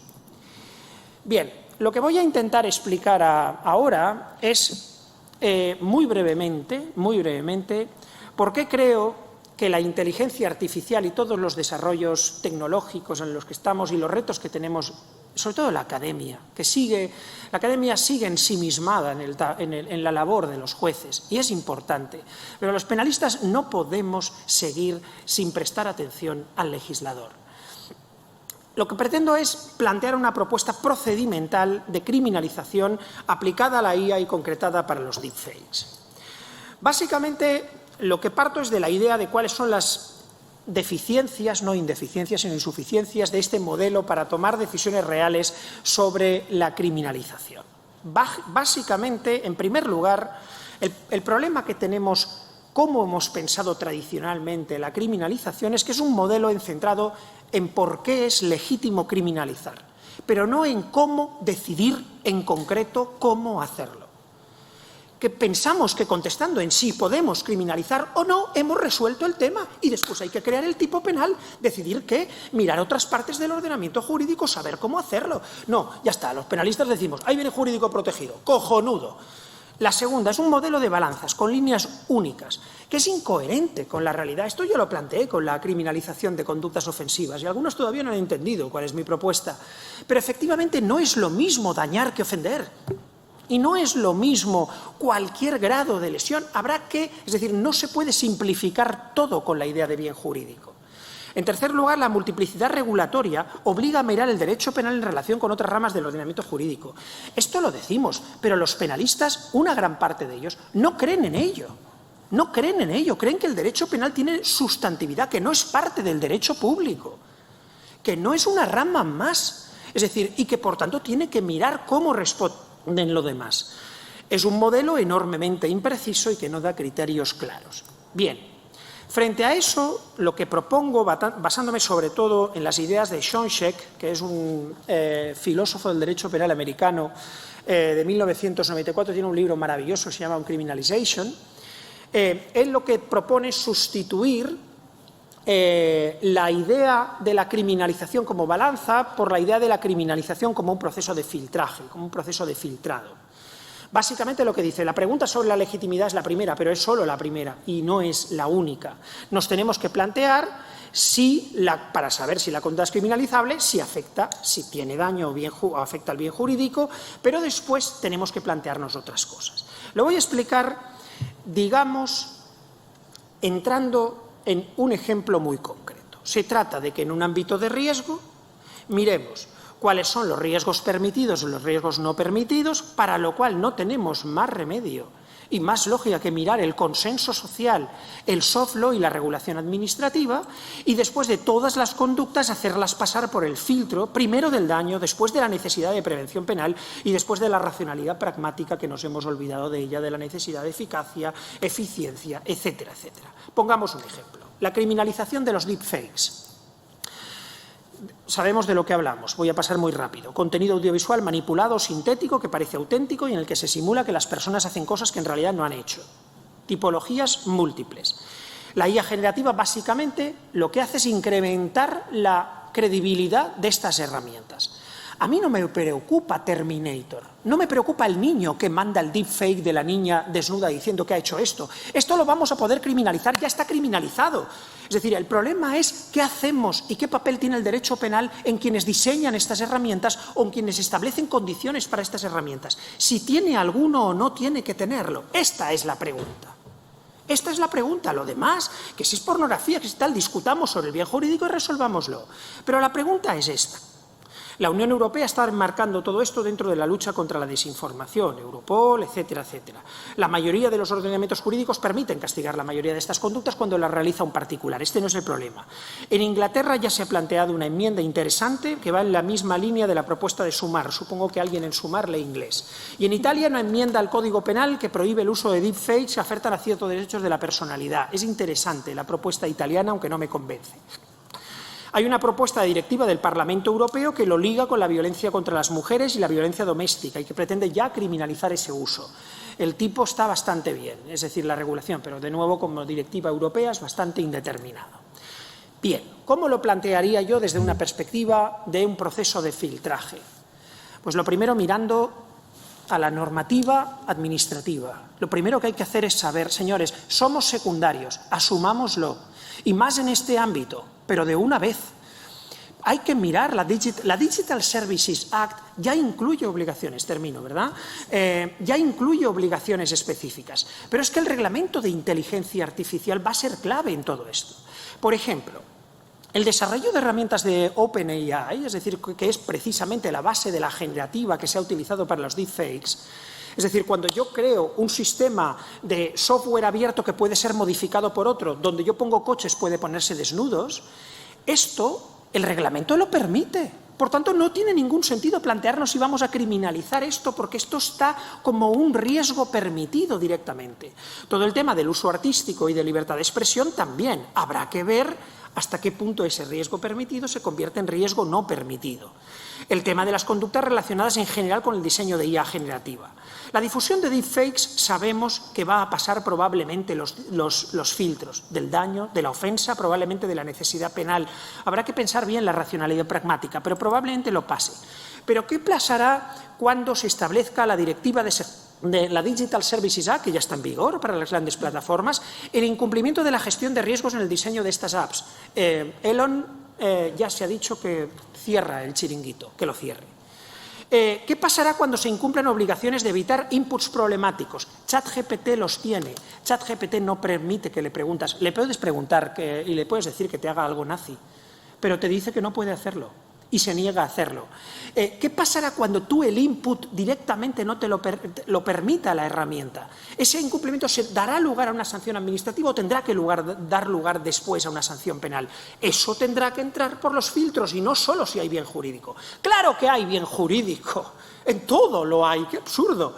La infracción de la obligación de etiquetado de que esto es un deepfake, la venta de apps que permiten el uso de desnudos, etcétera. En definitiva, hay que repensar la forma en la que pensamos cómo criminalizar. El derecho penal que hemos hecho hasta el momento de cuál es el bien jurídico protegido, por tanto podemos castigar, esto no vale. Y ya está. Muchas gracias. Y hasta luego.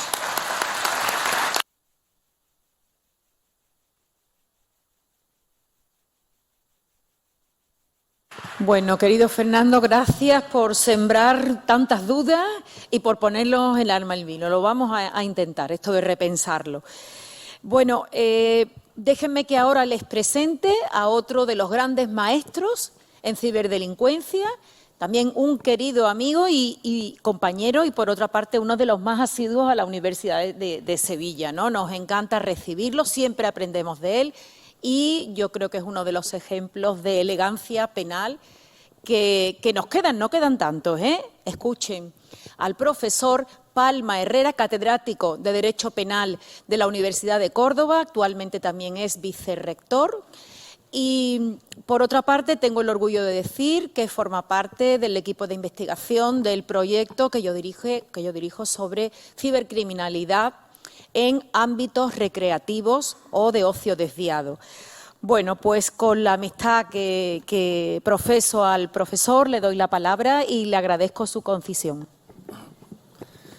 Muchas gracias, Miriam, y muchas gracias al decano de la Facultad de Derecho por haberme permitido estar hoy aquí compartiendo tarde con colegas de otras disciplinas, con amigos de la disciplina propia, como son Miriam, como son Fernando, Pablo, Miguel, que lo veo ahí detrás. Y bueno, pues poder dirigirme a este auditorio que me han dicho que es multidisciplinar.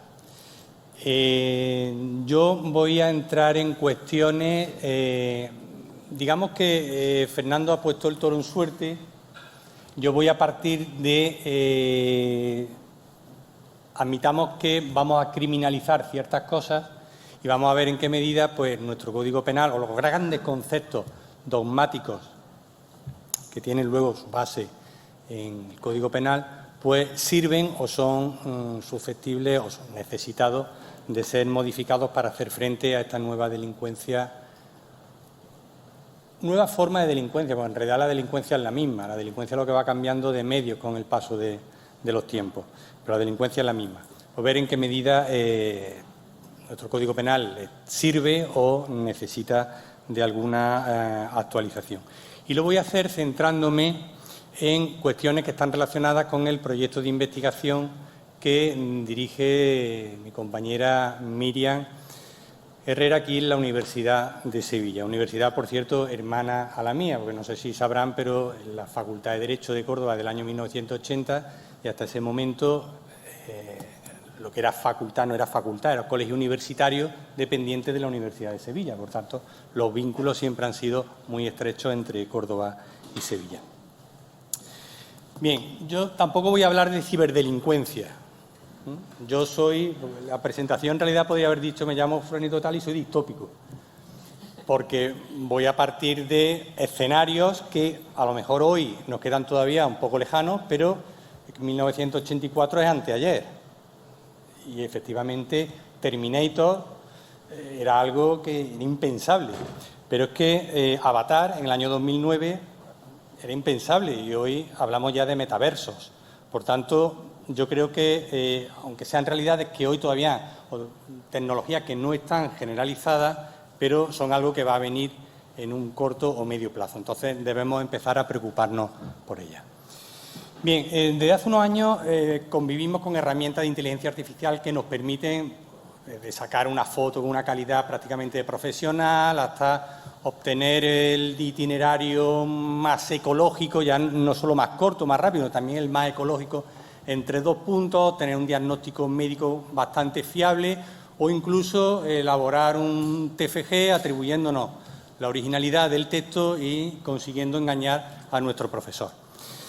Pero, aunque hablemos de inteligencia artificial, bueno, esa es un estadio muy primitivo de lo que es la inteligencia artificial, o al menos del tipo de inteligencia artificial del que yo vengo a hablar, que es lo que se conoce como inteligencia artificial fuerte. En realidad, lo que tenemos hasta ahora son sistemas con una gran capacidad de acumulación y de procesamiento de datos que nos ofrecen pues, determinadas respuestas a determinados problemas. Esa inteligencia artificial fuerte se caracteriza por lo mismo, también tiene esa capacidad tremenda de almacenar datos, de procesarlos. También el uso de periféricos permite captar información del entorno que rodea al sistema, lo cual es utilizado como datos luego para procesarlo y generar respuestas, pero además se caracteriza por la capacidad de autoaprendizaje y, en la medida en que puede aprender de la experiencia, tiene capacidad para emitir respuestas, para dar respuestas de forma autónoma. Es decir, se caracterizan por la capacidad de dar respuestas que no son previsibles para los desarrolladores del sistema. Claro, esto puede traducirse en la realización de comportamientos lesivos que ya, claro, no se puede decir que sean consecuencias de un mal funcionamiento del sistema. Un error de programación, un desarrollo del software, etcétera. No, son la respuesta que el sistema da conforme a las reglas de que ha sido dotado, pero son respuestas normales. ¿De acuerdo? Tenemos también, por otro lado, el tema de la posibilidad de la interacción del ser humano con esos sistemas de inteligencia artificial, que combinada con otras realidades tecnológicas que ya están hoy aquí, como les decía, y que vamos a ver cómo se generalizan en un determinado periodo de tiempo, como son el tema del metaverso, de la realidad virtual o metaverso, y sobre todo con los avances neurocientíficos que hoy por hoy ya podemos o estamos evidenciando, una interacción que va a ser que el propio sistema de inteligencia artificial pueda inducir, y lo de inducir, pónganlo entre comillas, no estoy utilizando la palabra inducir en términos penales, pueda inducir respuestas del propio ser humano que interacciona con el sistema. Entonces, por un lado tenemos los resultados lesivos que pudiera provocar el sistema por sí mismo, y por otro lado tenemos resultados lesivos que pudiera provocar un humano como consecuencia de su interacción con el sistema de inteligencia artificial. Por cierto, me imagino que habrá salido ya a lo largo de estos días, y si no va a salir, pero no confundan ustedes lo que es inteligencia artificial con metaverso, neurociencia, son cosas completamente distintas. La inteligencia artificial, por ejemplo, en relación con los metaversos, es una herramienta al servicio de la recreación de esos mundos virtuales. La inteligencia artificial, en combinación con la neurociencia, va a permitir que la recreación de mundos virtuales no solamente responda a lo que el ser humano demande expresamente, sino incluso a lo que el ser humano tenga en el cerebro. Es decir, pensamientos, deseos, pulsiones, etcétera. Muchas veces dando lugar a una respuesta que puede que no sea controlada por el propio ser humano. Y esa es una de las cuestiones sobre las que me voy a pronunciar. Bien, como ya ha dicho Fernando, hombre, lo de criminalizar o de, mejor dicho, tratar de dirigir la responsabilidad contra el sistema de inteligencia artificial, hoy por hoy no tiene mucho sentido plantearlo. Es verdad que tampoco tenía mucho sentido hablar hasta hace poco de responsabilidad penal a las personas jurídicas, y es una realidad ya con la que convivimos. Pero hoy por hoy no tiene mucho sentido. La responsabilidad tenemos que tratar de dirigirla contra las personas que desarrollan el sistema de inteligencia artificial o contra las personas que podríamos llamar usuarios del sistema de inteligencia artificial. Claro, por lo que respecta a la posibilidad de exigir responsabilidad al desarrollador, me voy a referir con el término, aunque no sé si será el más apropiado desde el punto de vista tecnológico, que desarrolla el sistema de inteligencia artificial, que la posibilidad de exigirle responsabilidad penal pasa por el comportamiento omisivo. Ustedes, los que sean de derecho, saben de lo que estoy hablando, de la omisión. La posibilidad de exigir responsabilidad penal por omisión se basa en la existencia de una posición de garante que tiene aquel que genera la situación de riesgo.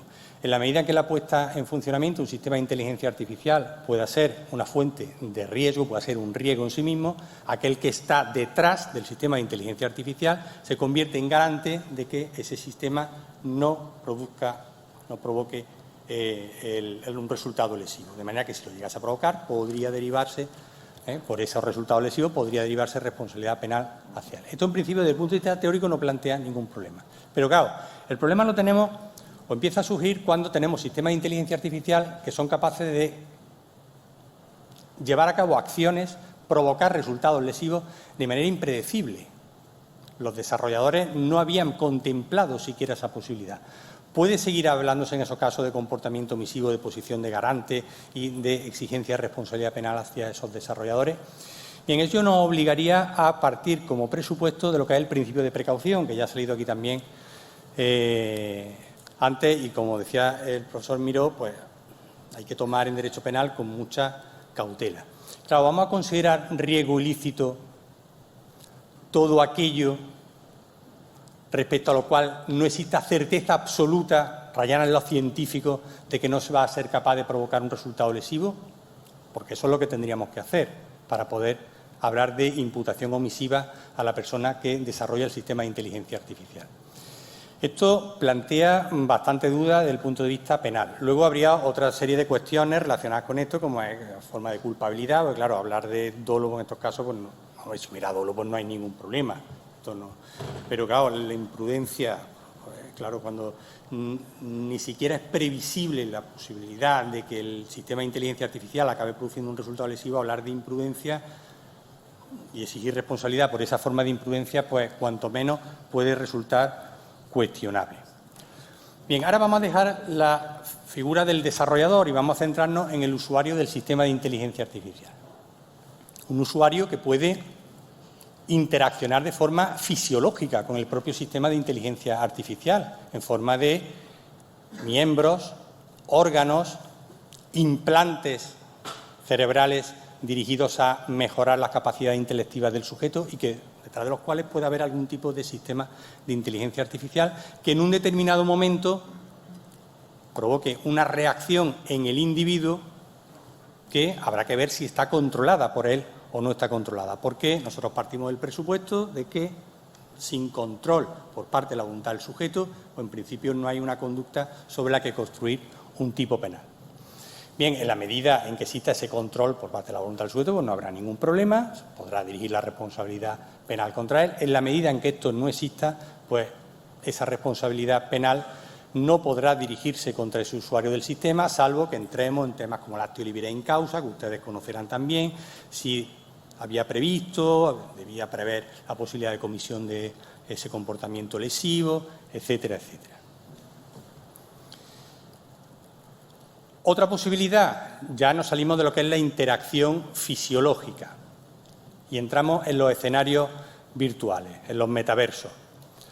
Claro, aquí ahora mismo la imagen que tenemos del metaverso es la del avatar, que parece un muñeco de Lego, pero bueno, esto será cuestión de tiempo que deje de ser así y pasemos a tener figuras humanas hasta el punto de que llegue un momento en que incluso puede ocurrir que no seamos capaces de discernir lo que es el mundo real de lo que es el mundo virtual. Bien, en este contexto cabe la posibilidad de que un sujeto produzca un resultado lesivo en el mundo real creyendo erróneamente que se encuentra en un metaverso, ¿por qué no? Ahora me referiré con más detenimiento a estos casos. O puede ocurrir también que el avatar lleva a cabo, cometa algún tipo de agresión sobre otro avatar, detrás del cual habrá también una persona física. Ya ha habido casos de denuncia por acoso sexual en el metaverso. Claro, esto plantea todo el problema de si un avatar, evidentemente, pues un bien jurídico no se puede decir que tenga, pero claro, a la medida en que la agresión pueda ser proyectable sobre bienes jurídicos de la persona que está detrás de ese avatar, pues bueno, en principio podríamos tener un resultado, un comportamiento lesivo para un bien jurídico.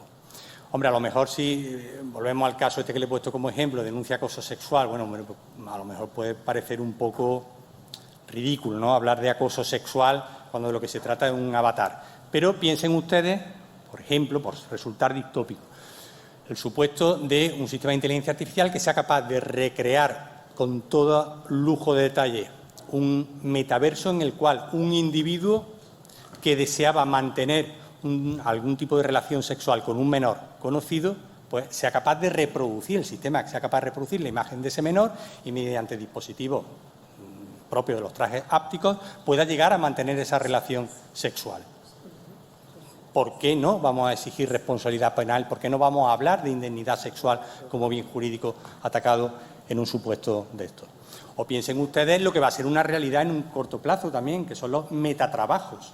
¿Por qué no una discriminación en el metaverso susceptible de integrar alguno de los tipos penales de los derechos contra los trabajadores? Entonces, esto no lo veamos ya como algo absolutamente extravagante, sino que es algo que está ahí. Pues bien, estamos en lo mismo. En la medida en que el sujeto sea capaz de controlar eso, pues se le podrá derivar la responsabilidad penal. En la medida en que no sea capaz, en la medida en que no tengamos claro si había un control por parte de la voluntad del individuo, esa responsabilidad penal difícilmente va a poder ser dirigida contra él, salvo que una vez más recurramos a ese instrumento del actio libere in causa, etcétera. Bien, vamos a rizar el rizo todavía un poco más. Vamos a pensar que hay comportamiento controlado por la voluntad del sujeto, es decir, la base para un tipo penal. Claro, todo lo que suceda en el metaverso, ¿dónde se entiende cometido? Si se comete un delito en el metaverso, ¿cuál es el lugar de comisión del delito? ¿El lugar de comisión del delito es el metaverso o el lugar de comisión del delito es el salón donde este individuo está sentado en un sillón conectado a una máquina que le está leyendo el pensamiento y que está recreando en un mundo virtual todo aquello que está pasando por su cabeza? Bien, esto en cierto modo se ha planteado ya en España. No sé si ustedes recordarán el caso aquel de las galletas Oreo, de un youtuber que aceptaba retos que le proponían sus seguidores, y uno de los retos que aceptó era darle a alguien por la calle una galleta Oreo a la cual le había quitado la crema y había rellenado con dentífrico. Él se vino arriba y dice, bueno, yo lo voy a hacer, pero además lo voy a hacer utilizando a indigentes. Y efectivamente le ofrece 20 euros a un indigente a cambio de que se coma esa galleta. Le da un paquete de 5 galletas, el indigente se las come. Sufre vómitos, malestar digestivo durante unos días, etc. Y este individuo lo condena un juzgado de lo penal de Barcelona. Y le impone, además de 15 meses de prisión, la accesoria de privación del derecho de sufragio pasivo, impone también la prohibición de acudir al lugar de comisión del delito. Y ese lugar es la red YouTube. Se lo impone durante 5 años, lo cual de facto significa el cierre del canal y la imposibilidad de volver a crear otro nuevo. ¿Por qué? Pues porque considera que YouTube es el lugar de comisión del delito. Él recurre la sentencia, la Audiencia Provincial de Barcelona estima parcialmente el recurso de apelación y anula lo que es la pena de prohibición de acudir al lugar de comisión del delito. El fiscal recurre en casación al Tribunal Supremo y en la sentencia del año 2002 que le da la razón al Ministerio Público y condena de nuevo a este sujeto con la misma pena que le había condenado el juzgado de lo penal, es decir, la prohibición de acudir al lugar de comisión del delito por 5 años, porque dice que efectivamente la red social es lugar en el que el delito se ha cometido. El delito se había cometido parte en la calle, parte en la red social. En realidad, lo que le había dado dimensión de delito contra la integridad moral era la difusión que el hecho había tenido, es decir, la parte que había ocurrido en la red social. Bien, esta sentencia tiene un voto particular, firmado por 2 magistrados, que niegan o que manifiestan su oposición a considerar que la red social sea lugar de comisión del delito. ¿De acuerdo? Dice que los criterios interpretativos que se han aplicado no son los adecuados y que, por tanto, lo que tenía que haberse aplicado pues la prohibición de en la Ley Orgánica 8/2021 se introduce una modificación en lo que es la prohibición de la inhabilitación especial para profesión, oficio, industria, comercio y le añade u otras actividades. Entonces dice, en estos casos lo que procedería es eso. Es verdad que como estos hechos ocurren antes, no se puede aplicar retroactivamente, pero en realidad para el futuro lo que debería tenerse en cuenta es esta pena, la prohibición de realizar esas actividades, pero no considerar lugar de comisión del delito la red social. Bien, esto que sirve para Internet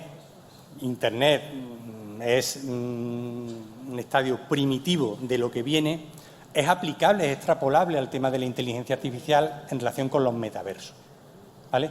Ustedes saben que el artículo 23.1 de la Ley Orgánica del Poder Judicial pues, determina que la regla básica que determina la aplicación de la ley penal en el espacio es el principio de territorialidad, ¿vale? El principio de territorialidad. Luego eso se ve complementado al artículo 14 de la Ley de Enjuiciamiento Criminal, tal, y esto lo combinan ustedes con el principio de ubicuidad, que dice, ¿cuándo se considera cometido un delito en territorio español? Cuando todo parte de la acción o toda parte del resultado se haya producido en territorio español. Esto es lo que había ocurrido en el caso de la galleta Oreo. Parte en la calle, parte en la red social, en realidad no había problema, el delito se ha cometido en territorio español, es decir, aquí no se planteaba realmente problema alguno. Pero, extrapolado al tema del metaverso, sí puede resultar problemático. ¿Y por qué puede resultar problemático? Bien, pues porque el artículo 23.1 de la Ley Orgánica del Poder Judicial, junto al espacio físico, al territorio físico, considera también territorio español lo que son territorios ficticios, aeronaves y buques de pabellón que naveguen bajo pabellón español. Y a ello tendríamos que añadirle todavía las embajadas y los consulados. Es decir, sitios en los que se aplica la ley española como consecuencia del ejercicio de la soberanía estatal. Bien, pues en el año 2021, Barbados, que es un pequeño país sin importancia, manifestó su voluntad de abrir una embajada en el metaverso. Una embajada que, según los estudios que se realizaron, cumplían todos los presupuestos del derecho internacional para ser reconocida como tal. Por tanto, si un sitio donde se ejerce soberanía estatal es lugar o puede ser lugar de comisión del delito, el metaverso puede ser lugar de comisión del delito. Nos tendremos que plantear qué tipo de regulación requiere todo esto. Y la última cuestión, y con la que ya voy a acabar, el metaverso, en combinación también con la inteligencia artificial, neurociencia, etcétera, puede hacer que un sujeto tenga alterada la conciencia de la realidad, hasta el punto de no ser capaz de delimitar lo que es el mundo real de lo que es el mundo virtual. Un sujeto puede cometer hechos delictivos en el mundo real pensando que está en el metaverso, supuestos que yo entiendo que podrían reconducirse a los tratamientos del error de tipo, que no plantearía mayor problema, y también puede ocurrir que un sujeto, pues, queriendo cometer un delito en el mundo real, lo acabe cometiendo en el metaverso, que plantea un interesantísimos problemas de tentativa absolutamente inidónea, delitos putativos, etcétera, etcétera. Pero bueno, lo que yo me voy a centrar, y con esto sí que termino. ¿En qué medida nuestro Código Penal está preparado para dar respuesta a esas alteraciones en la percepción que pudiera sufrir un sujeto como consecuencia de una adicción a este tipo de tecnología? Que eso va a existir también, porque si hay adicción a los videojuegos, habrá adicción a estos entornos virtuales. Bien, nosotros tenemos en el artículo 23 del Código Penal una eximente que es la de alteración en la percepción del nacimiento de la infancia, que es algo absolutamente primitivo, arcaico, y que bueno, esto se aplicaba al sordomudo analfabeto desde el nacimiento de la infancia y careciere por completo de instrucción, que venía a decir el Código Penal anterior. El Código Penal actual ha cambiado la terminología y tal, pero sigue partiendo de la misma idea. Y la prueba de ello es que los casos en los que se viene aplicando esto están contados con los dedos de una mano. Esta eximente no sirve, evidentemente, ni como completa ni como incompleta. Tenemos otra, la anomalía o alteración psíquica, el trastorno mental transitorio. Y hoy por hoy tenemos ya reconocido en la clasificación internacional de enfermedades por la Organización Mundial de la Salud pues, lo que es la adicción al uso de videojuegos, como una modalidad de trastorno por comportamientos adictivos. Y la jurisprudencia ya se ha pronunciado al respecto, pero no le da entidad suficiente. Dice que, bueno, que este tipo de adicciones lo único que supone es una reiteración en el uso de videojuegos, que el sujeto antepone por delante de sus relaciones personales, su vida laboral, su vida afectiva, etcétera, etcétera, pero que no merma la capacidad intelectiva o volitiva del individuo. Por tanto, esto tampoco sirve. ¿Por dónde tenemos que ir en relación con este tipo de tecnología, las adicciones y las alteraciones que produzcan en el sujeto? Pues por la vía de los trastornos disociativos del comportamiento, que también están reconocidos como trastornos, como enfermedades mentales por el DSM-5. El DSM-5 es un manual de diagnóstico de enfermedades mentales que se utiliza en Estados Unidos. Bien, y habla de los trastornos disociativos del comportamiento, y más concretamente los trastornos de despersonalización y desrealización, que lo que hacen que al sujeto el sujeto lo que se siente es en una realidad irreal, valga la redundancia. El sujeto se ve como algo externo a sí mismo, él se ve como un ente irreal que interacciona con seres, objetos, un mundo irreal, pero que puede ser perfectamente real o viceversa. Por ahí es por donde hoy por hoy podríamos hacer frente a ese tipo de situaciones si llegaran a plantearse. Con todo, yo creo que ya ha llegado el momento de abordar una reforma de ese artículo 23, porque en realidad lo que estamos son ante alteraciones de la percepción. Ese artículo 23, cambiarlo, eso ya es obsoleto, no sirve para nada, y empezar a adaptar el Código Penal a esta realidad tecnológica que se nos avecina. Por tanto, para concluir, criminalización. Habrá que ver, como ha dicho mi compañero Fernando Miró, hoy por hoy hay resultados lesivos, que es evidente que no hay que hablar de criminalización o no, es que ya están criminalizados cuando esos resultados se producen con un determinado tipo de comportamiento. Ya hemos visto que el Código Penal podría dar respuesta a algunos de estos comportamientos, tras los cuales hay inteligencia artificial, y en lo que son las alteraciones en la percepción, pues aunque también tenemos herramientas, pero no estaría de más que empezáramos a reformularnos algunas de las previsiones que hoy tiene nuestro Código Penal. Pues ya está, muchísimas gracias y espero que los que no sean de derecho hayan sido capaces de seguir la intervención.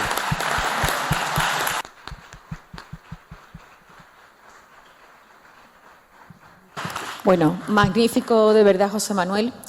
Y bueno, yo quisiera citar aquí, porque me lo ha hecho recordar, al filósofo Zizek, que dice que sobre la inteligencia artificial a él lo que le preocupa no es que los androides, las máquinas, los robots hablen como nosotros y nos copien, sino que nosotros terminemos hablando como las máquinas y como los robots. Realmente no ha sido el caso de hoy.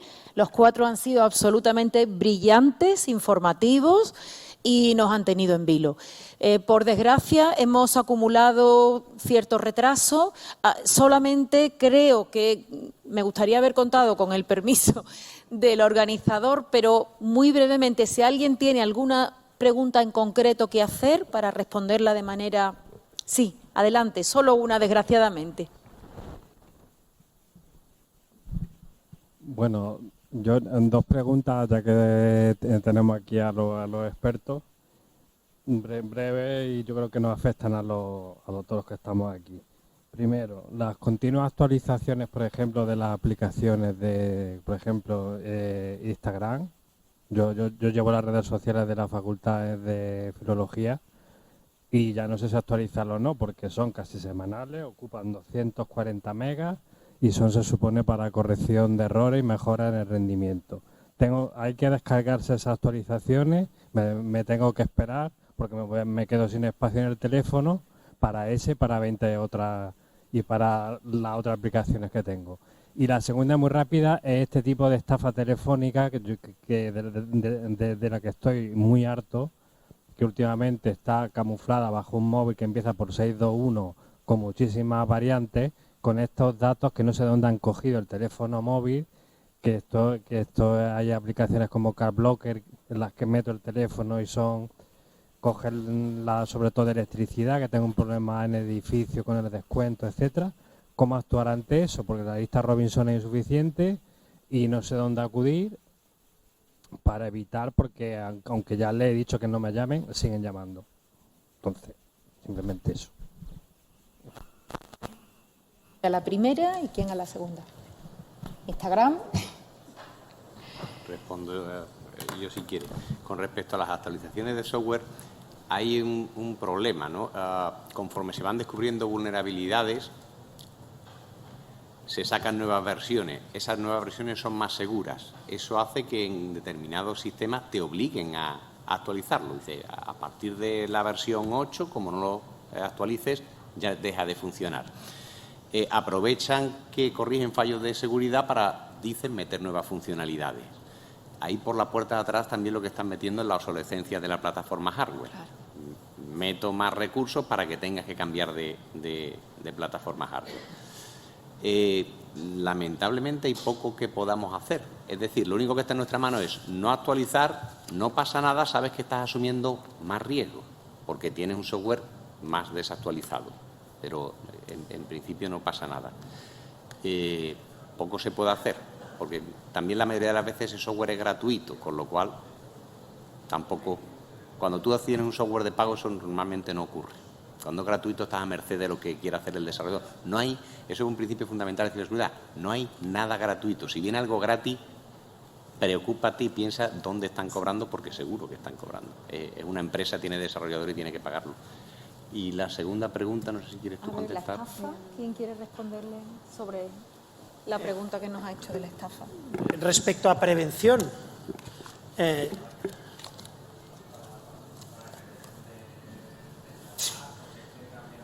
no cojas el teléfono. Ya. No, es broma. No, es decir, es una pregunta interesante todo el tema de dónde están los teléfonos, cómo se acceden a esa documentación y cómo evitar eso. Sinceramente es complicado, pero de nuevo, efectivamente, el derecho tiene poco que decir ahí y probablemente, a lo mejor, sistemas de inteligencia artificial para evitar precisamente y para filtrar, pues que ya se utilizan, por ejemplo, los cibercriminales lo utilizan, por ejemplo, para los números de 20 dígitos, para buscar cuentas, y bueno, pues sistemas de ese tipo pues se pueden utilizar de forma preventiva, y lo que hay que hacer es responsabilizar a los prestadores de servicios. Esta es la clave. La clave es que los prestadores de servicios se responsabilicen más. Yo tengo dentro de 2 semanas una reunión con Google en Zurich, precisamente sobre cómo están diseñando ellos los filtros de spam, por el tema de los fraudes a mayores. Entonces, efectivamente vamos a tener que pensar de otra forma, es decir, establecemos las medidas de prevención, pero es que hay que obligar a los prestadores de servicio, que son los guardianes del ciberespacio, son ellos los que tenemos que responsabilizarles de eso. Y vamos mal de tiempo, así que con eso termino. Ya está. Yo simplemente porque, por ejemplo, lo de la luz, que lo que pasa, yo ya le he dicho alguna vez, yo solo quiero comunicaciones por correo electrónico. Entonces el móvil antes llamaban al fijo y el fijo no lo cojo nunca, salvo a los familiares. Y en el móvil es que ya es muy pesado, además siempre es de 3 a 4 o a hora intempestiva, y dice, bueno, bloquea. Y llevo bloqueado un montón y no hay forma. Entonces, pues no sé. Sí. No, me dice que ellos tienen libertad. No tienen libertad para tener tu yo he dicho que no, información. ya. Bueno, muchísimas gracias y enhorabuena a los 4 ponentes y muchas gracias por su atención.